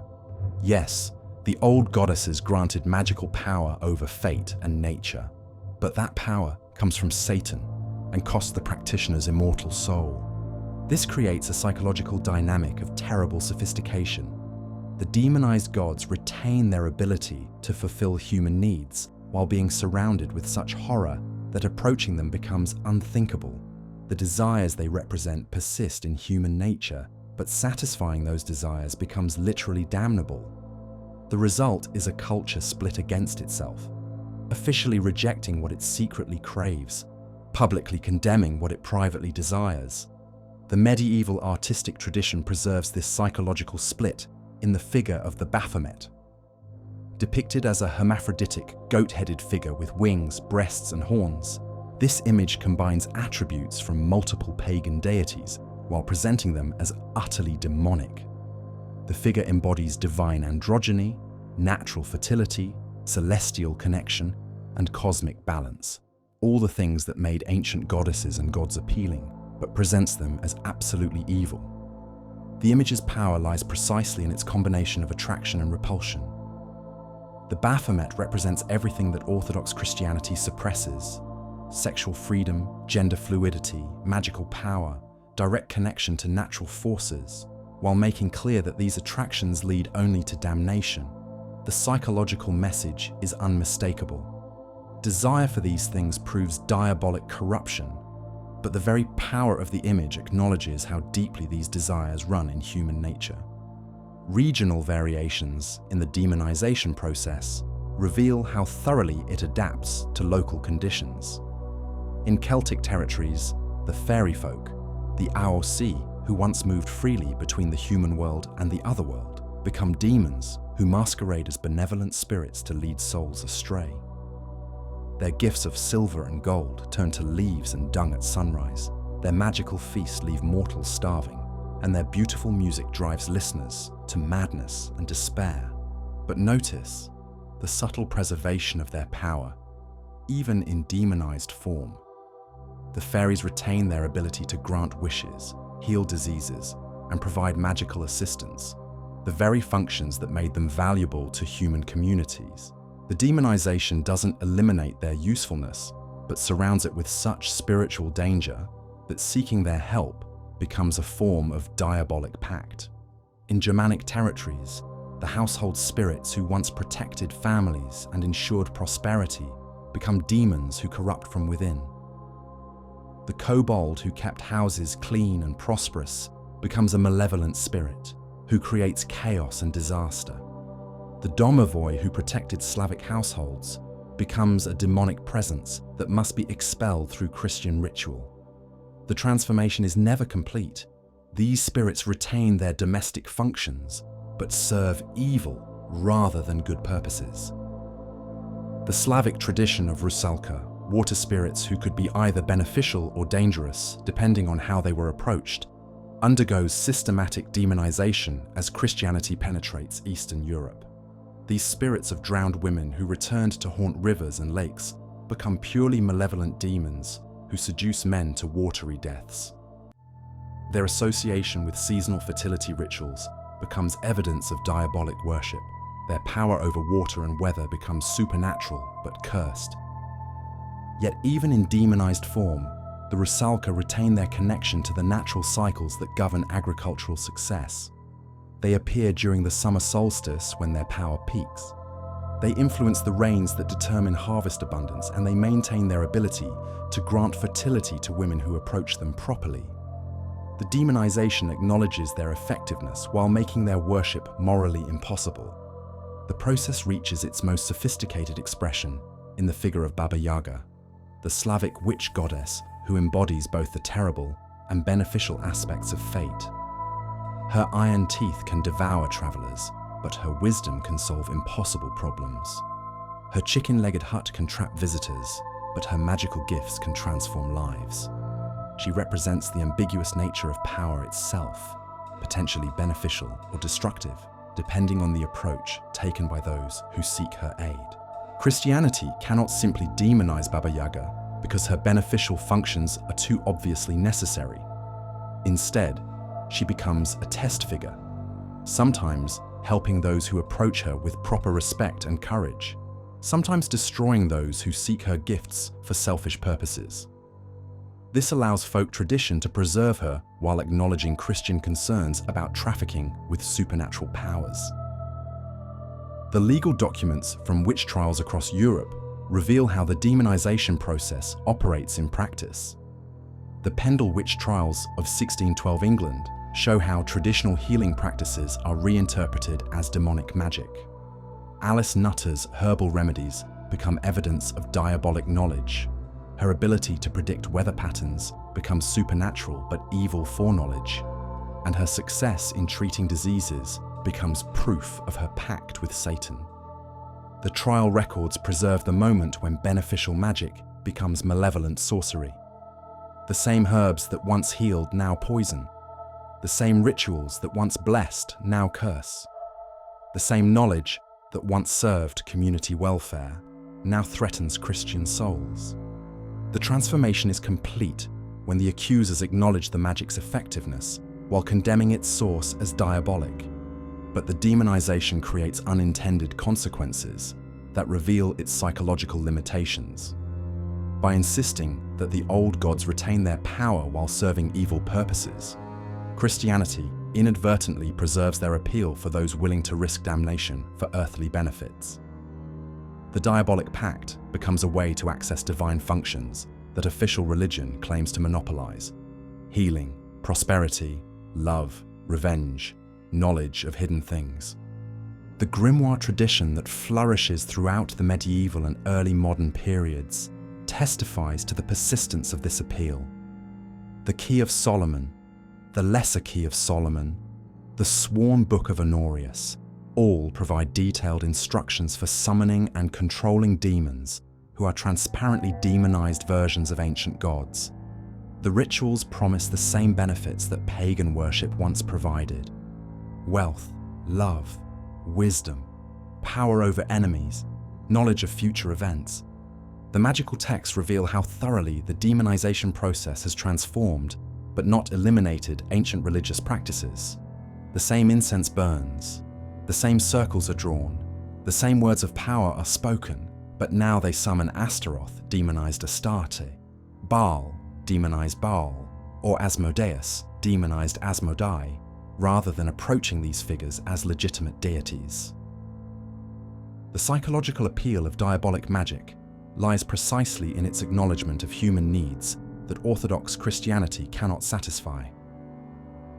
The grimoires promise immediate material benefits: wealth, sexual success, revenge against enemies, knowledge of secrets, while Christianity offers only distant spiritual rewards that require faith to appreciate. The demonized gods provide what humans actually want, rather than what theology says they should want. This creates a shadow economy of spiritual power, where the demonized gods continue to serve human needs through covert rather than overt worship. The village wise woman who provides love charms and healing potions. The cunning man who locates stolen goods and identifies thieves. The folk healer who cures diseases that physicians cannot treat. All traffic with powers that official culture has demonized, but popular culture still values. The witch trial records reveal this shadow economy in operation. Cunning folk who serve their communities for decades using traditional methods suddenly find themselves accused of diabolic pacts when their services become inconvenient to local authorities. Their healing abilities are reinterpreted as evidence of supernatural assistance that can only come from demons. Their knowledge of natural remedies becomes proof of instruction from evil spirits. But notice what the trials never deny: the effectiveness of the accused practitioner's methods. The herbs still heal, the charms still work, the folk magic still achieves its intended purposes. The demonization doesn't question whether these methods are effective. It only challenges their ultimate source and spiritual consequences. The survival of demonized deities in folk culture reveals the incompleteness of Christianity's victory over European paganism. The old gods live on in altered form, their power acknowledged, but their worship driven underground. They appear in fairy tales as helpful spirits who grant wishes to worthy protagonists, in folklore as dangerous but potentially beneficial supernatural beings, in seasonal customs that preserve ancient rituals while claiming Christian purposes. The figure of the devil himself becomes a repository for divine functions that Christianity cannot eliminate but will not openly acknowledge. Medieval mystery plays show Satan as a comic figure whose schemes consistently backfire, but also as a powerful being whose gifts genuinely tempt human desires. The devil promises what the old gods once provided: immediate satisfaction of earthly needs, knowledge of hidden things, power over natural forces. The artistic tradition preserves this ambivalence in depictions of diabolic temptation that simultaneously horrify and attract. Medieval paintings of St. Anthony's Temptations show demons whose monstrous forms incorporate beautiful details that acknowledge the appeal of what they represent. The devils are ugly but powerful, repulsive but effective, damnable but desirable. This psychological complexity reveals the fundamental problem with the demonization strategy. By acknowledging the old gods' power while condemning their worship, Christianity creates a situation where those powers remain accessible to anyone willing to risk spiritual consequences for material benefits. The demonized deities become more rather than less dangerous because they operate without moral restraint, offering immediate gratification without requiring the ethical behavior that ancient religions typically demanded. The final stage of demonization appears in the early modern period, when systematic witch persecution reaches its climax. The old gods have been so thoroughly transformed into demons that even their former worshippers accept their diabolic nature. The accused witches confess to attending sabbats where they worship the devil in forms borrowed from ancient deities, receive magical powers in exchange for their souls, and participate in rituals that invert Christian sacraments. But read these confessions carefully and see how they preserve memories of ancient religious practices. The Sabbat gatherings echo seasonal festivals where communities once honored nature deities. The diabolic gifts mirror the blessings that gods and goddesses once granted to faithful worshippers. The magical techniques taught by demons replicate methods that wise women and cunning men had used for centuries to serve their communities. The witch trials represent the final victory of the demonization process. The old gods have been so thoroughly transformed into devils that their former worshippers confess to diabolic pacts rather than defending ancient religious traditions. The psychological warfare is complete when the victims themselves accept their oppressor's definition of their spiritual heritage as intrinsically evil. Yet even in this apparent defeat, something persists. The confessions preserve detailed descriptions of ancient rituals, magical techniques, and religious practices that would otherwise have been lost. The trial records become inadvertent ethnographies of European folk religion, preserving knowledge of the old ways even as they condemn it. The demonization that was intended to eliminate pagan traditions instead creates the most detailed record of their practices that survives from the period. The next part of our story follows this knowledge into the realm of written literature, tracing how Christian scribes preserved pagan mythology while transforming its meaning. The same monks who condemned the old gods as demons also copied down their stories, creating a literary tradition that would preserve what it claimed to reject and transmit what it pretended to condemn. Candlelight flickers across the vellum page, where Brother Aldrich bends over his copying desk in the monastery scriptorium at Whitby. His quill moves carefully through the Old English lines of Beowulf, preserving the ancient song of heroes and monsters, while his trained eye catches every pagan reference that must be adjusted. Where the original bard sang of Wyrd, the inexorable fate that governs gods and mortals alike, Aldrich writes of God's providence. Where the hero boasted of his own strength and glory, now he humbly acknowledges divine grace. Each stroke of ink rewrites not just words, but the entire cosmos in which the story unfolds. Ancient voices echo through these monastery walls. Voices of skalds who once sang in mead halls under the light of hearth fires, of bards who carried 20 generations of memory in their minds, of druids whose words could topple kingdoms or raise them up. But those voices pass through Christian filters now, their songs preserved only in forms that serve new masters. This is how memory dies and is reborn, not through violent destruction, but through patient translation that maintains the melody while utterly transforming the meaning. Beowulf himself demonstrates this process with heartbreaking clarity. Hrothgar's court, besieged by the monster Grendel, calls upon a hero whose strength comes from his own noble blood and heroic will. But Brother Aldrich's version presents a different Beowulf, one who fights not for personal glory, but to serve God's plan, whose victories demonstrate divine favor rather than human excellence, whose death becomes not tragic loss, but Christian sacrifice. Watch how the transformation operates line by line. In the oral version that survives only in fragments and echoes, Beowulf declares, "Fate often saves an undoomed man when his courage is good. Wyrd works through human bravery, but humans must supply the courage themselves." Brother Aldrich preserves the poetry but shifts the theology. The Lord often helps an undoomed man when his courage serves righteousness. Subtle changes, but they invert the relationship between human and divine agency. Grendel undergoes even more dramatic transformation. Originally a Fenris wolf, a monster from the wild margins where civilization meets chaos, he becomes explicitly diabolic in Christian hands. Brother Aldrich describes him as cursed by God, driven from human fellowship by the mark of Cain, representing not natural wildness, but supernatural evil. Where pagan traditions saw the eternal struggle between order and entropy, Christian interpretation finds the cosmic battle between good and evil. Most tellingly, Grendel's mother disappears almost entirely from the Christianized version.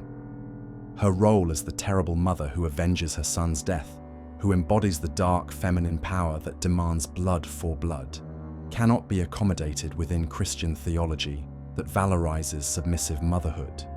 Brother Aldrich reduces her to a brief mention, an obstacle quickly overcome rather than a cosmic force that nearly destroys the hero. Across the Irish Sea, similar transformations occur in Celtic material. Monks at Clonmacenoise labour over the Tainbo Kuailnge, the cattle raid of Cooley, trying to preserve Ireland's greatest epic while making it safe for Christian audiences. Queen Medb, who leads armies and challenges kings as an equal, becomes increasingly marginalised in successive retellings. Her divine authority as a sovereignty goddess is quietly downplayed. Her sexual autonomy reframed as dangerous excess. Her military leadership attributed to masculine advisors. Siu Chulainn himself, the Hound of Ulster, whose battle fury transforms him into a supernatural weapon, poses theological problems that require careful handling. His Ryastrad, the warp spasm that makes him invincible in combat, resembles demonic possession too closely for Christian comfort. Celtic scribes preserve the descriptions but add commentary suggesting that such power comes from God to defend the faithful, not from the hero's own semi-divine nature. Fragmentary survival reveals how much has been lost in this process. Welsh sources preserve references to Cú Chulain's training in the otherworld under the warrior woman Scathach, but Irish Christian scribes eliminate these episodes entirely. Education by supernatural women in techniques of war and magic cannot be reconciled with Christian ideals of feminine behaviour, so entire narrative cycles disappear from the written record. Norse material undergoes the most systematic transformation because it survives latest. When Christian scribal traditions have perfected their techniques of mythological domestication. Snorri Sturluson's Prose Edda, written in 13th century Iceland, preserves extensive Germanic mythology while consistently reframing it within Christian cosmology. Odin becomes a powerful magician rather than a true god, his wisdom achieved through diabolic rather than divine means. Thor's strength serves the forces of order, but order defined by Christian rather than Germanic values. Ragnarok itself, the twilight of the gods, when the old world burns and a new one rises from its ashes, becomes a prefiguration of Christian apocalypse. Snorri describes the surviving gods as ruling a purified cosmos that bears suspicious resemblance to the New Jerusalem. Baldur's resurrection from the dead after Ragnarok echoes Christ's victory over death, while the new world's freedom from deceit and corruption reflects Christian rather than Germanic values. But read between the lines and glimpse what has been lost. Snorri occasionally forgets his Christian framework and preserves older material intact. When he describes Odin's ravens bringing news from all 9 worlds, or details the intricate kinship relationships among gods and giants, he reveals glimpses of a cosmology that Christianity has systematically dismantled. Ancient poetry quoted within the prose narrative preserves authentic voices that speak different truths than the Christian commentary surrounding them.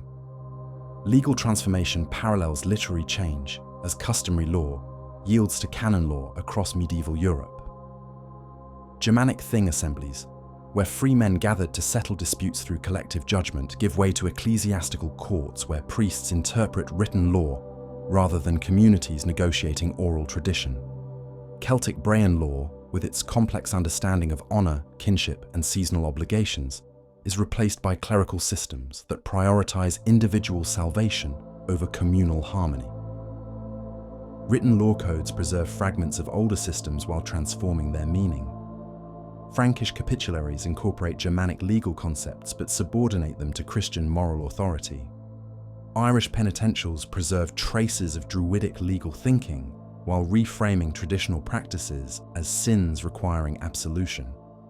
Anglo-Saxon law codes maintain some Germanic procedures while insisting that all justice flows ultimately from God rather than from community consensus.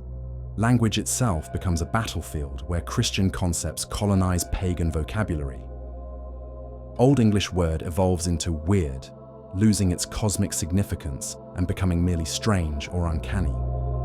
Germanic heilig, holy, shifts from describing natural power inherent in sacred places to marking objects blessed by Christian ritual. Celtic nemeton, sacred grove, disappears entirely from living languages, its concept untranslatable into Christian frameworks that see forests as wilderness to be cleared rather than sanctuaries to be preserved. Manuscript evidence reveals this linguistic colonization in progress. Glosses on Anglo-Saxon texts show scribes struggling to translate pagan concepts into Christian Latin, often settling for approximate equivalents that obscure crucial distinctions. Germanic Hamingja, the luck or fortune that travels with certain bloodlines, becomes fortuna in Latin translations, losing its connection to ancestral spirits and becoming merely random chance subject to divine providence. Scribal practices themselves reflect the transformation from oral to written culture. Pagan tradition preserved knowledge through trained memory, allowing for variation and adaptation that kept stories alive and relevant to changing circumstances. Christian scriptoriums standardize texts, creating authoritative versions that eliminate variation while preserving specific interpretations. Where bards could adjust their stories to fit new situations, monks copy-fix texts that maintain consistent theological messages. Illuminated manuscripts demonstrate this shift visually. Irish Gospel books, like the Book of Kells, incorporate Celtic artistic motifs, spirals, interlace, zoomorphic patterns, but subordinate them to Christian iconography. Dragon forms that once represented cosmic forces become decorative elements framing Christ's image. Spiral patterns that once marked sacred centers become background designs supporting biblical texts. Ancient symbols serve new masters while losing their original meaning. Vernacular literature emerges from this transformation, bearing the scars of its origins. Middle High German epics, like the Nibelungenlied, preserve Germanic heroic values, but frame them within Christian moral frameworks. Siegfried's dragon-slaying echoes ancient monster-fighting traditions, but his story becomes a cautionary tale about the dangers of pursuing earthly glory rather than spiritual salvation.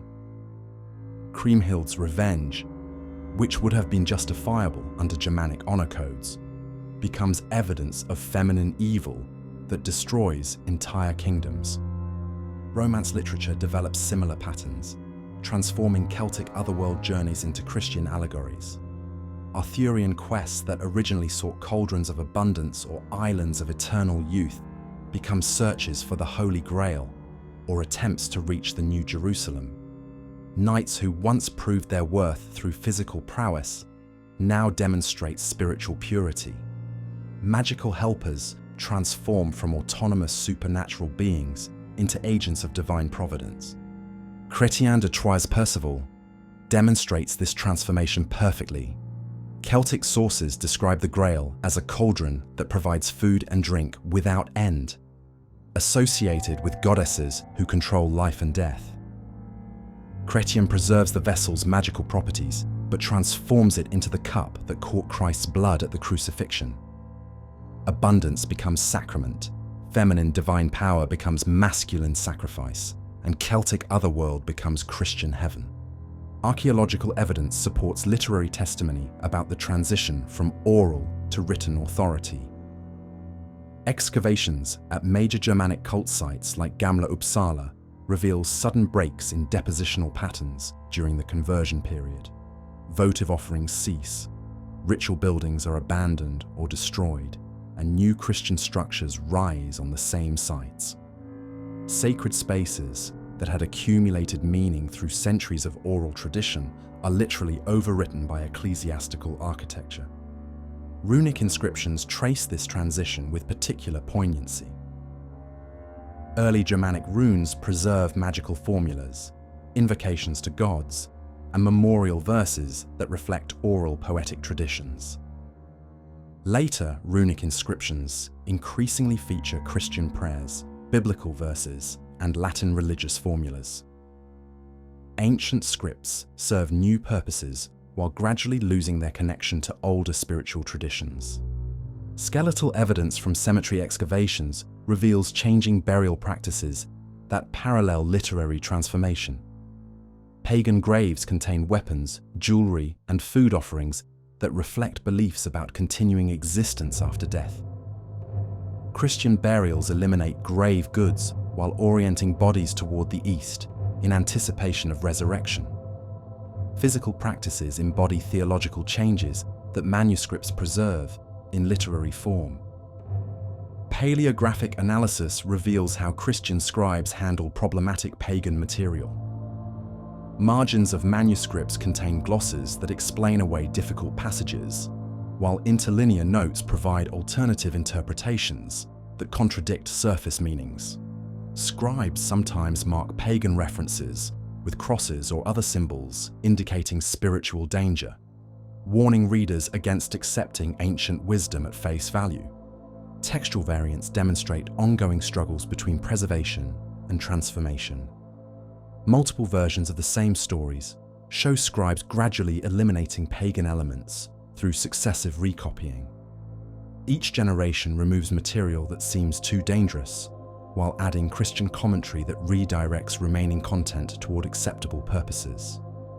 Stories survive but undergo constant mutation that gradually eliminates their original meaning. Musical transformation parallels literary change as Christian chant replaces traditional poetry that relied on native meters and melodic patterns. Germanic alliterative verse, with its stress-based rhythms that echoed natural speech patterns, gives way to Latin hymns based on syllable counting and rhyme. Celtic poetic traditions, with their complex internal rhyme schemes and metaphorical density, are abandoned for simpler forms that prioritize doctrinal clarity over artistic sophistication. Instruments themselves undergo transformation or elimination.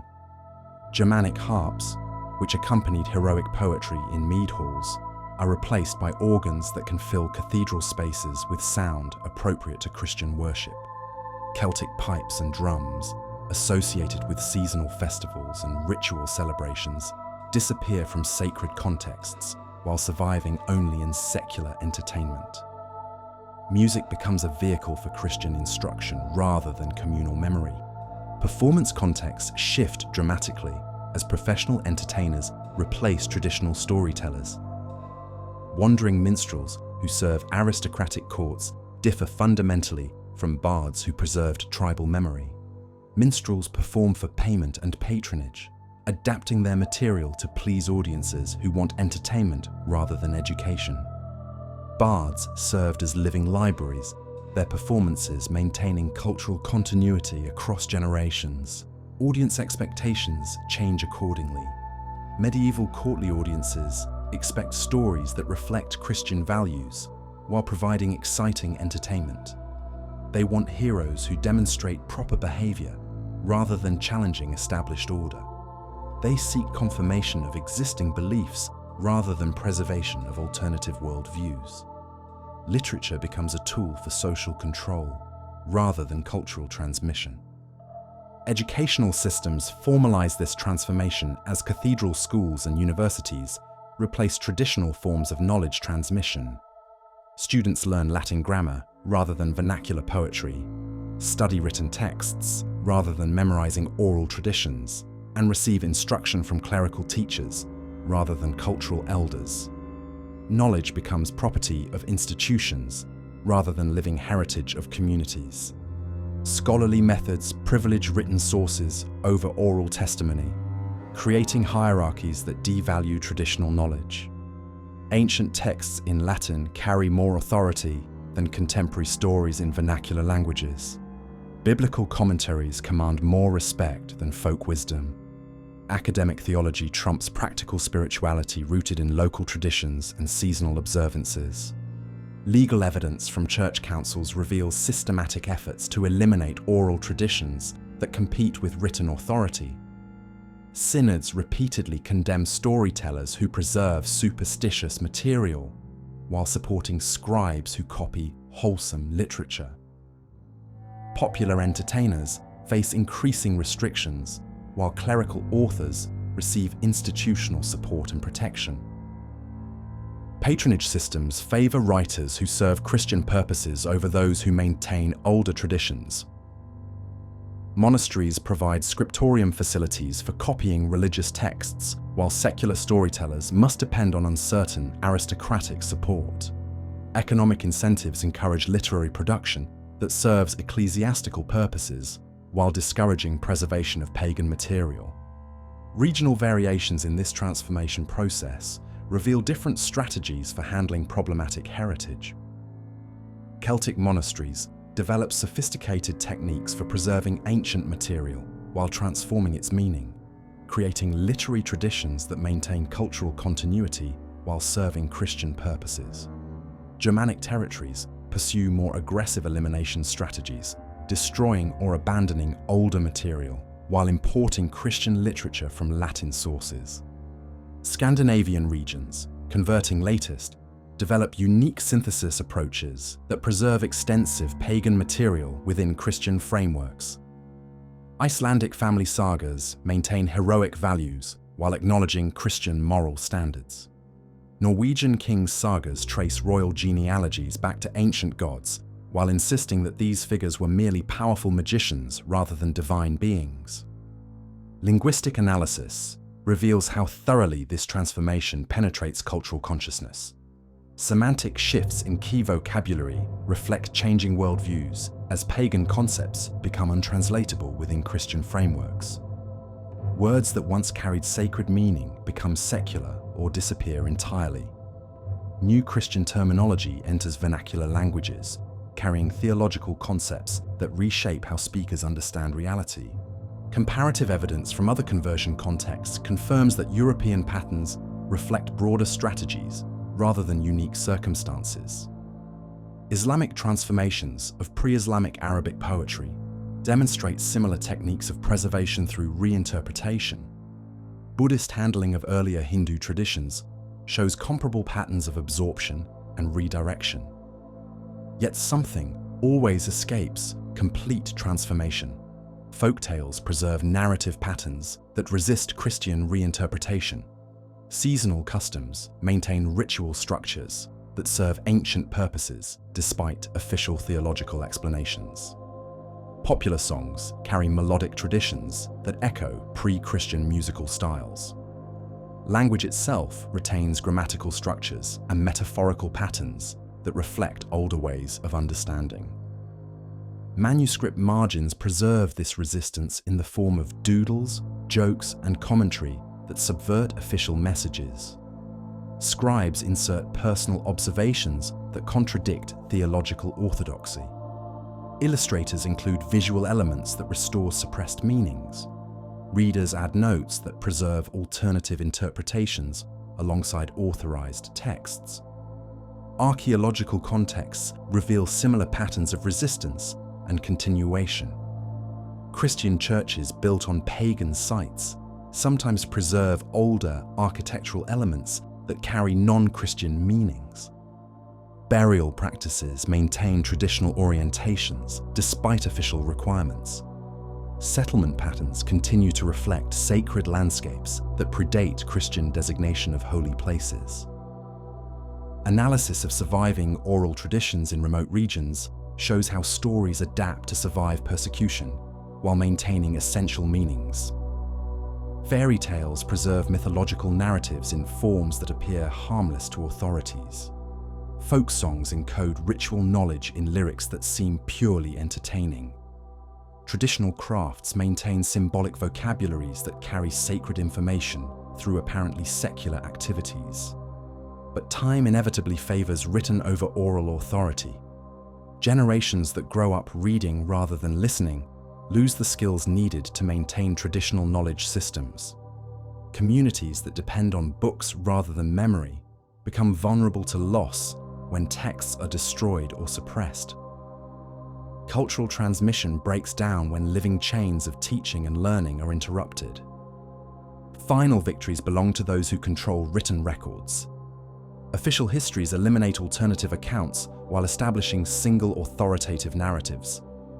Legal codes replace customary practices while claiming universal validity.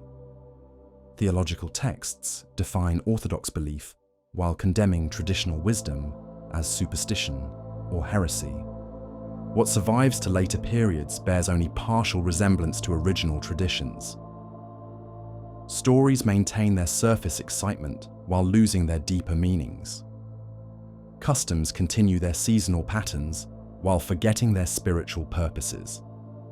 Languages preserve their grammatical structures while losing their sacred vocabularies. Yet even this transformed heritage carries power that its Christian preservers never fully understood. Manuscript traditions that intended to eliminate paganism instead create the most detailed records of pre-Christian European religion that survive to modern times. Stories copied to serve Christian purposes preserve mythological patterns that scholars can decode to recover lost worldviews. Brother Aldrich finishes his copying session as dawn light begins to filter through the scriptorium windows.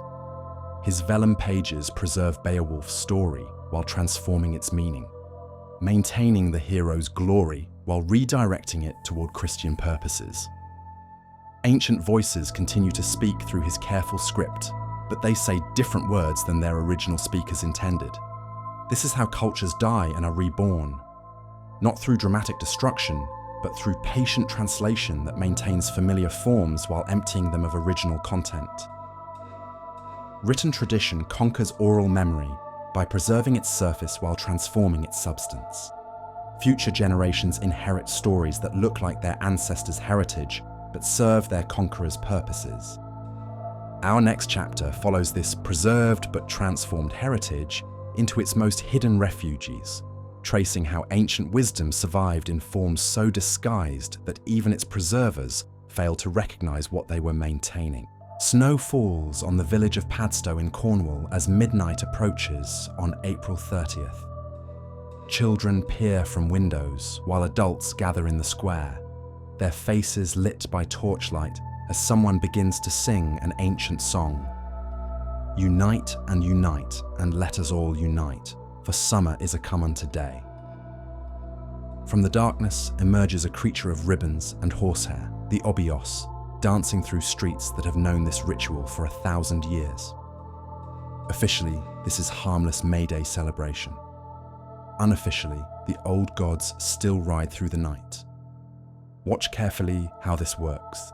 Notice how the horse figure moves with more than mortal energy, how the crowds respond with something deeper than mere entertainment, how the ancient song carries meanings that have nothing to do with simple seasonal festivity. Behind the Christian calendar, beneath the safe explanations, through the acceptable folklore, something infinitely older pulses with undimmed vitality. Christianity conquered Europe, but it never eliminated the old ways. Instead, ancient wisdom went underground, wearing masks that fooled the authorities while preserving its essential power. Gods became saints, festivals changed names but not substance, ritual knowledge hid inside fairy tales, and the deep patterns that once governed life continued their work, disguised as harmless tradition. This is the story of survival through camouflage, of truth preserved in the language of lies, of the old world's victory achieved through apparent defeat. St. Bridget sits in her cathedral at Kildare, eternal flame burning before her altar as it has for 15 centuries.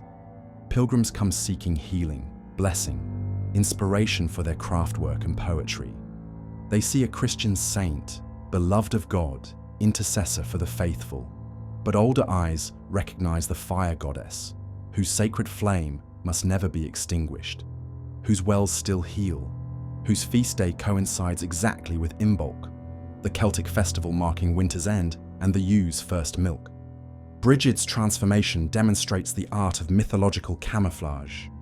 Christian hagiographers preserved her essential functions while changing her identity. She remains the patroness of smiths and poets, the guardian of sacred fire, the blessing bringer who ensures fertility and abundance. Every attribute that made the goddess beloved transfers seamlessly to the saint, allowing devotion to continue under new management. But notice what survives intact beneath the Christian veneer.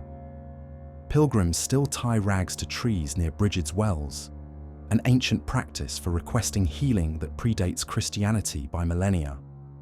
They still walk clockwise around sacred sites, maintaining deicel movements that honor the sun's course. They still leave offerings of milk and butter, feeding spirits that official theology insists no longer exist. St. Michael's cult reveals even more sophisticated camouflage. Appearing on hilltops across Europe, where once gods of thunder held sway, he wields a flaming sword that strongly resembles Thor's hammer or Tyrannus's lightning bolt. His feast day of September 29th coincides precisely with autumn equinox celebrations that honored sky gods returning to their winter realms. His battle against the dragon echoes countless myths of storm gods conquering chaos serpents. Mont Saint-Michel in Normandy exemplifies this transformation. Rising from tidal waters that alternately connect and isolate the sacred mount. It occupies a site that Celtic tradition associated with psychopomp deities who guided souls between worlds. Michael's role as weigher of souls and guardian of the afterlife mirrors exactly the functions these earlier gods performed. Pilgrims who climb the mount following ancient paths repeat journeys their ancestors made for very different but fundamentally similar purposes. Archaeological evidence from beneath St. Michael churches reveals continuity disguised as replacement. Excavations consistently uncover votive deposits, ritual artifacts, and architectural alignments that predate Christian construction by centuries. Mont Saint-Michel sits atop Bronze Age foundations. Skellig Michael off Ireland's coast shows evidence of pre-Christian hermitage. These sites were already sacred when Christianity arrived. Michael simply inherited their power while claiming divine authority for it. Folk customs preserve the deepest continuities because they operate below the level of official attention.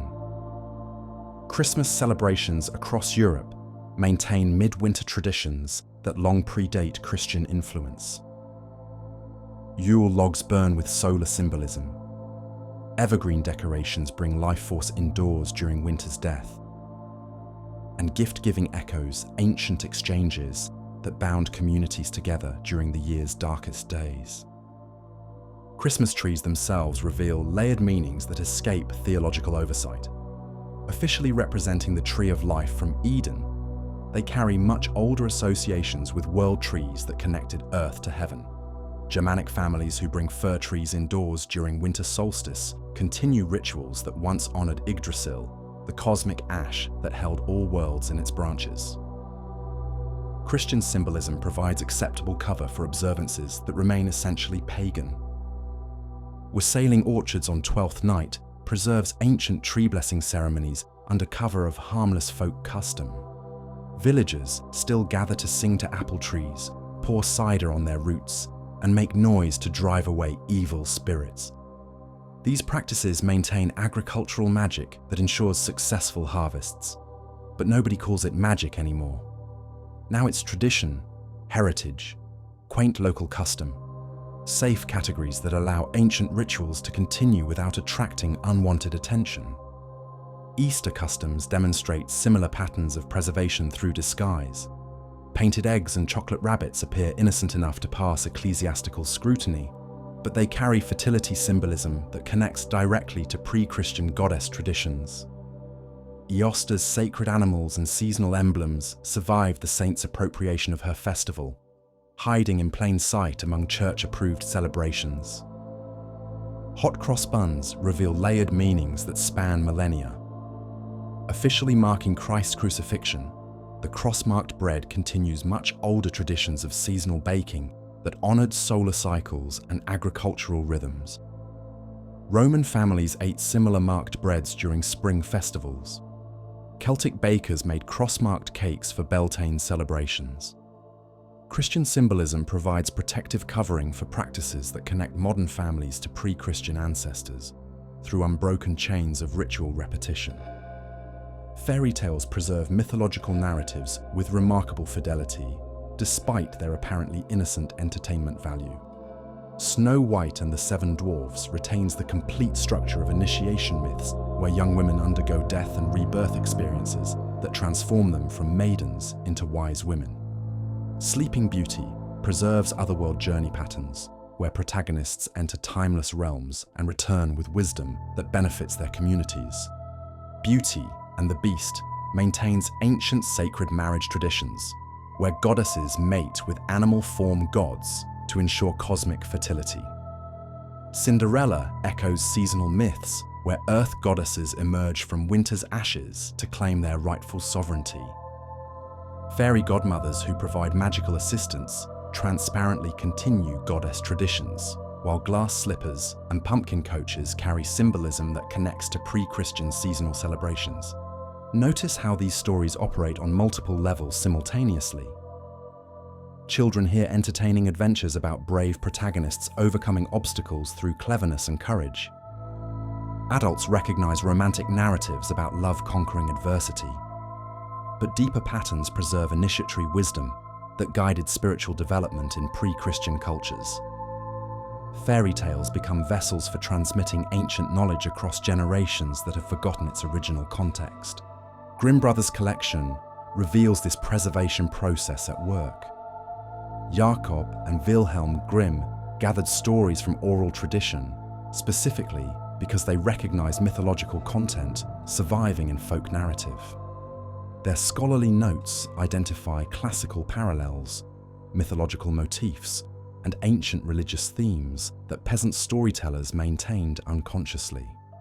Academic study exposes ancient wisdom hiding inside children's entertainment. Regional variations in fairy tales preserve local mythological traditions that Christianity failed to eliminate entirely. Irish stories feature Selkies and Bean Cedar, who clearly derive from Celtic water and death goddesses. German tales include wise women living in forests who dispense magical aid following patterns established by Germanic goddess traditions. Slavic narratives feature Baba Yaga, whose iron teeth and chicken-legged hut preserve authentic shamanic imagery from pre-Christian spiritual practices. Seasonal festivals maintain calendar patterns that Christianity absorbed but never fully controlled. Halloween preserves Samhain's essential function as the night when boundaries between worlds become permeable.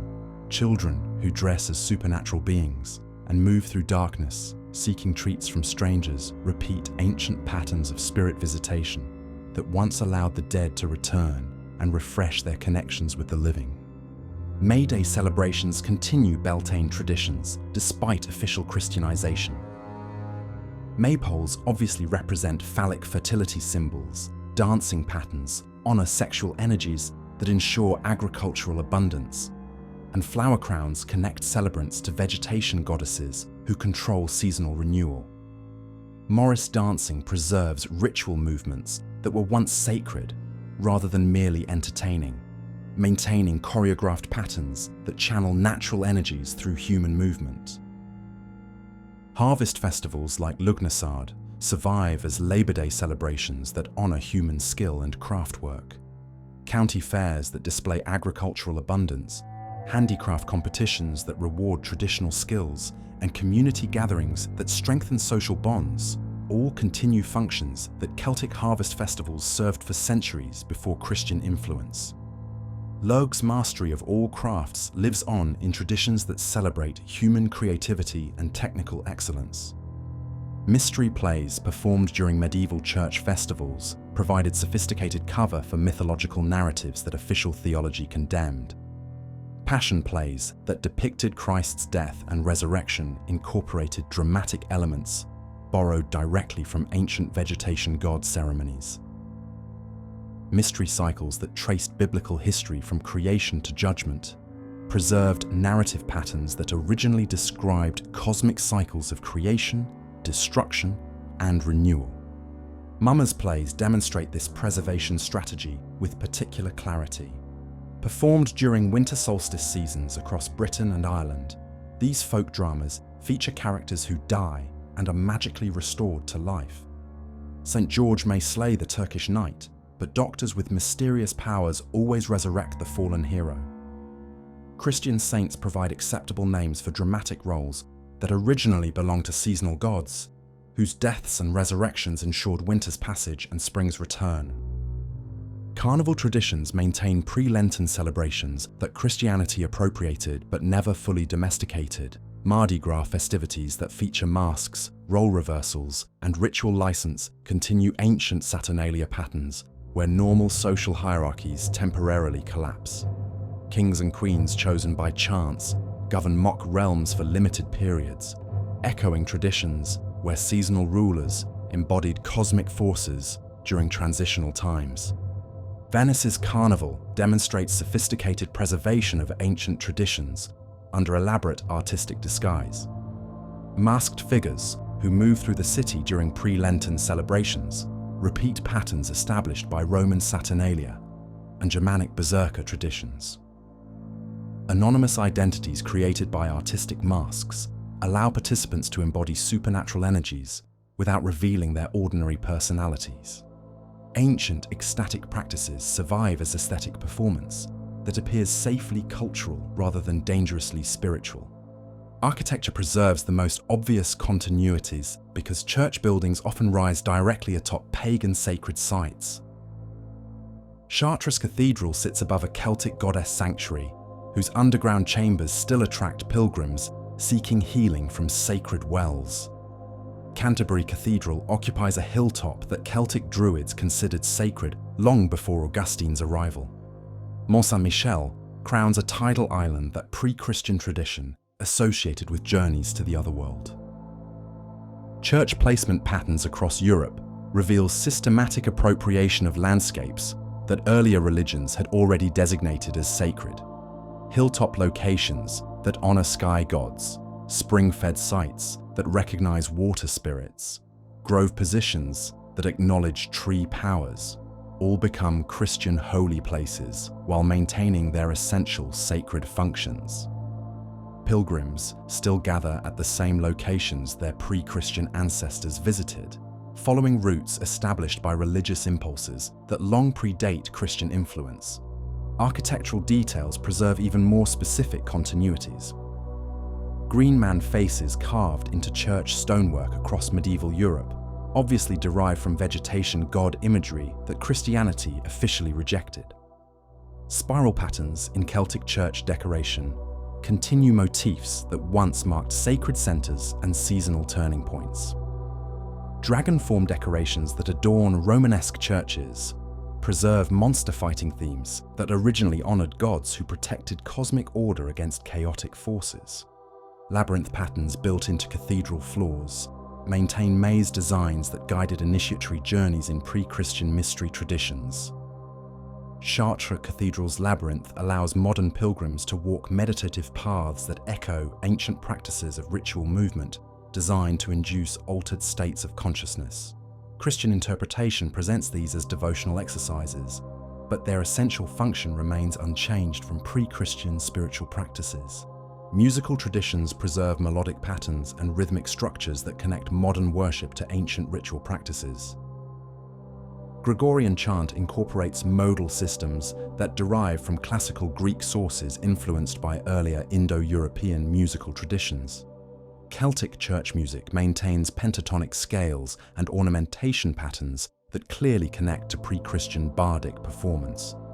Folk hymns preserve tunes that originally accompanied seasonal celebrations and agricultural ceremonies. Bells that call Christians to worship continue functions that drums and horns served in pre-Christian rituals. Church bells ring at dawn and dusk to mark daily transitions, toll during storms to ward off dangerous spirits, and sound changes to announce significant events. These practices maintain ancient understanding of sound as spiritual technology that affects both human consciousness and supernatural forces. Liturgical calendars preserve seasonal patterns despite their Christian theological interpretation. Advent maintains winter solstice traditions of lighting darkness and anticipating renewal. Lent continues spring preparation practices that ready communities for seasonal transitions. Pentecost echoes summer festivals that celebrated life force reaching its peak power. Christian meanings overlay, but never completely obscure older patterns that connect human communities to natural cycles. Pilgrimage traditions maintain ancient understanding of sacred geography while directing devotion toward Christian destinations. Routes like the Camino de Santiago follow paths that Celtic druids and Roman priests traveled long before Christian influence. Sacred sites accumulate power through centuries of ritual attention, creating landscapes charged with spiritual energy that draws visitors regardless of their specific theological beliefs. Shrine traditions preserve local goddess worship under Christian camouflage. Black Madonna statues across Europe obviously continue ancient earth goddess imagery while claiming Christian identity. Healing springs dedicated to various saints maintain functions that water spirits and well goddesses performed for millennia before Christian appropriation. Miracle-working images and relics channel supernatural power through means that pre-Christian traditions would recognize as completely familiar. Herbal knowledge survives in monastery gardens and folk medical practices despite official campaigns against witchcraft. Monastic pharmacies preserve plant lore that derives directly from pre-Christian healing traditions, while folk healers maintain knowledge of magical herbalism disguised as natural medicine. Seasonal gathering practices, lunar timing for plant collection, and ritual preparation methods continue ancient magical practices under medical rather than spiritual explanations. Craft traditions maintain initiatory structures and symbolic vocabularies despite their apparently secular purposes. Masonic lodges preserve ancient mystery tradition elements through architectural symbolism and ritualized advancement stages. Guild systems that train apprentices through progressive skill levels echo ancient initiation patterns that guided spiritual as well as technical development. Traditional crafts like blacksmithing, weaving, and brewing retain ritual elements that connect human work to cosmic forces.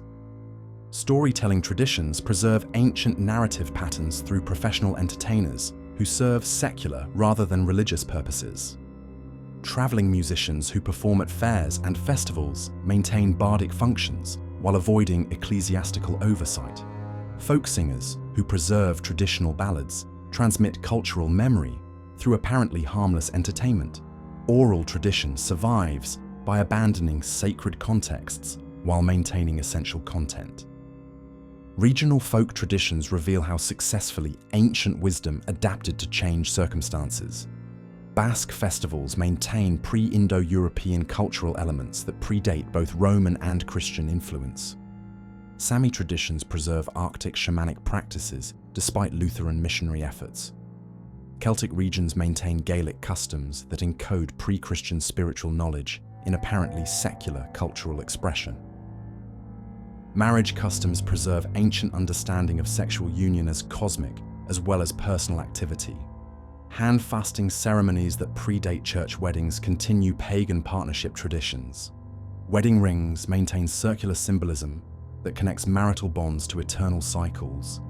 Threshold-carrying practices honor domestic spirits who must approve new household arrangements. Fertility symbols disguised as decorative elements invoke blessings that ensure successful procreation. Death customs maintain pre-Christian understanding of mortality as transition rather than termination.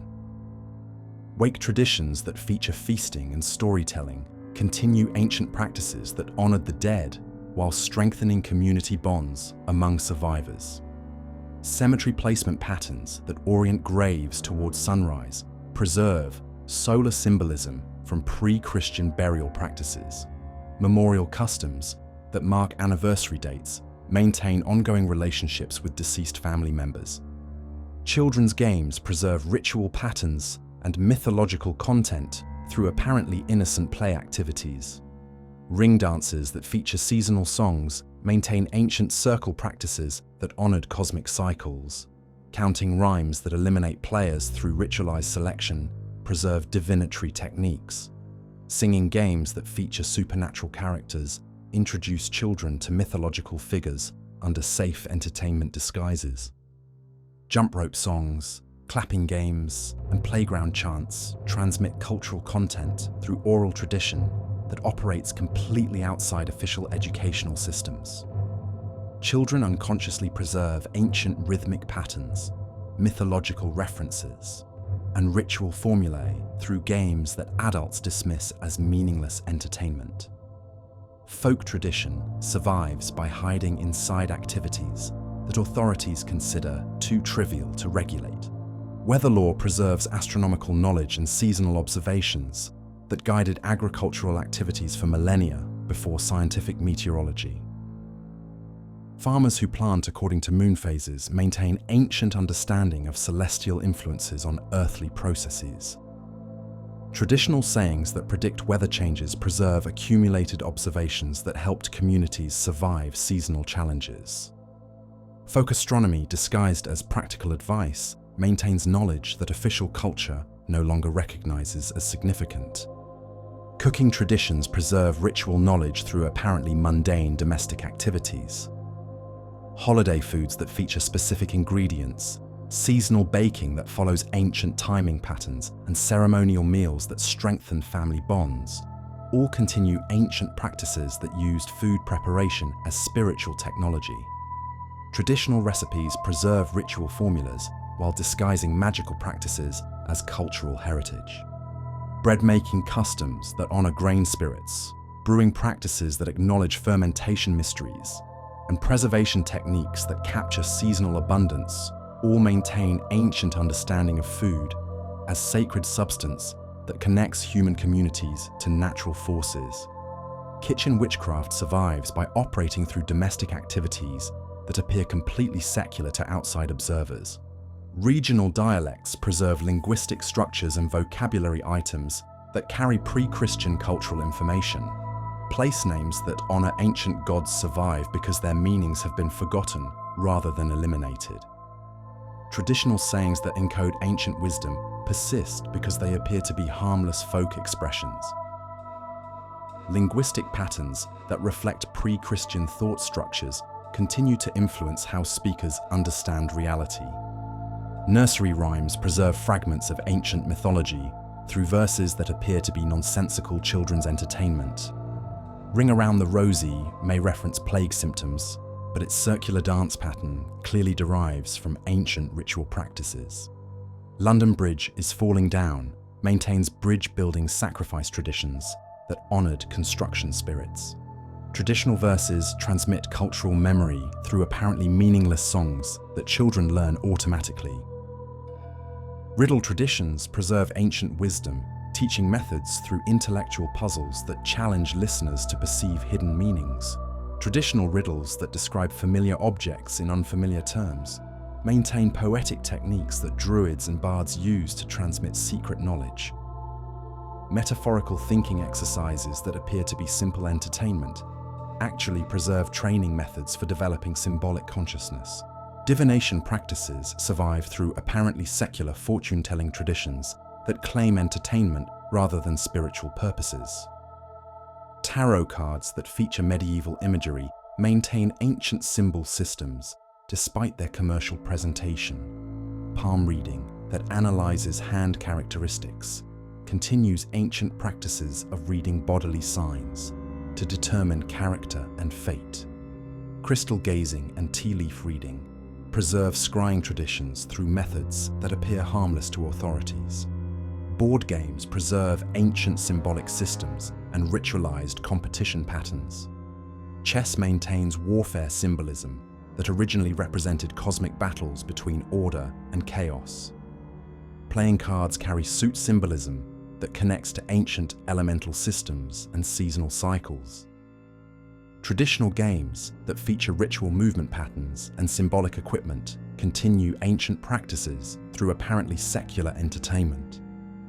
Textile patterns preserve symbolic vocabularies that encode ancient religious and magical information.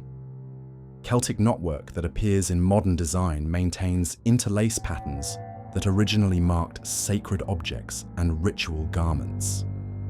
Traditional quilt patterns that feature geometric designs continue symbolic systems that guided spiritual practice. Decorative elements that appear purely aesthetic actually preserve coded information about ancient wisdom traditions. Dance traditions maintain movement patterns and musical rhythms that derive from ancient ritual practices. Morris dancing preserves choreographed sequences that originally honored seasonal spirits and agricultural forces. Country dances that feature circle formations and partner exchanges continue ancient community bonding practices. Folk dances that appear to be simple entertainment actually preserve ritual technologies that affect group consciousness and individual spiritual development. Regional costume traditions preserve color symbolism, material choices, and decorative patterns that carry ancient cultural information. Traditional clothing that features specific colors for different occasions maintains ancient understanding of chromatic symbolism. Decorative elements that appear purely aesthetic encode information about seasonal cycles, social roles, and spiritual affiliations. Folk costumes preserve cultural identity through visual languages that connect modern communities to ancient heritage. But perhaps most importantly, emotional responses survive intact despite conceptual transformations.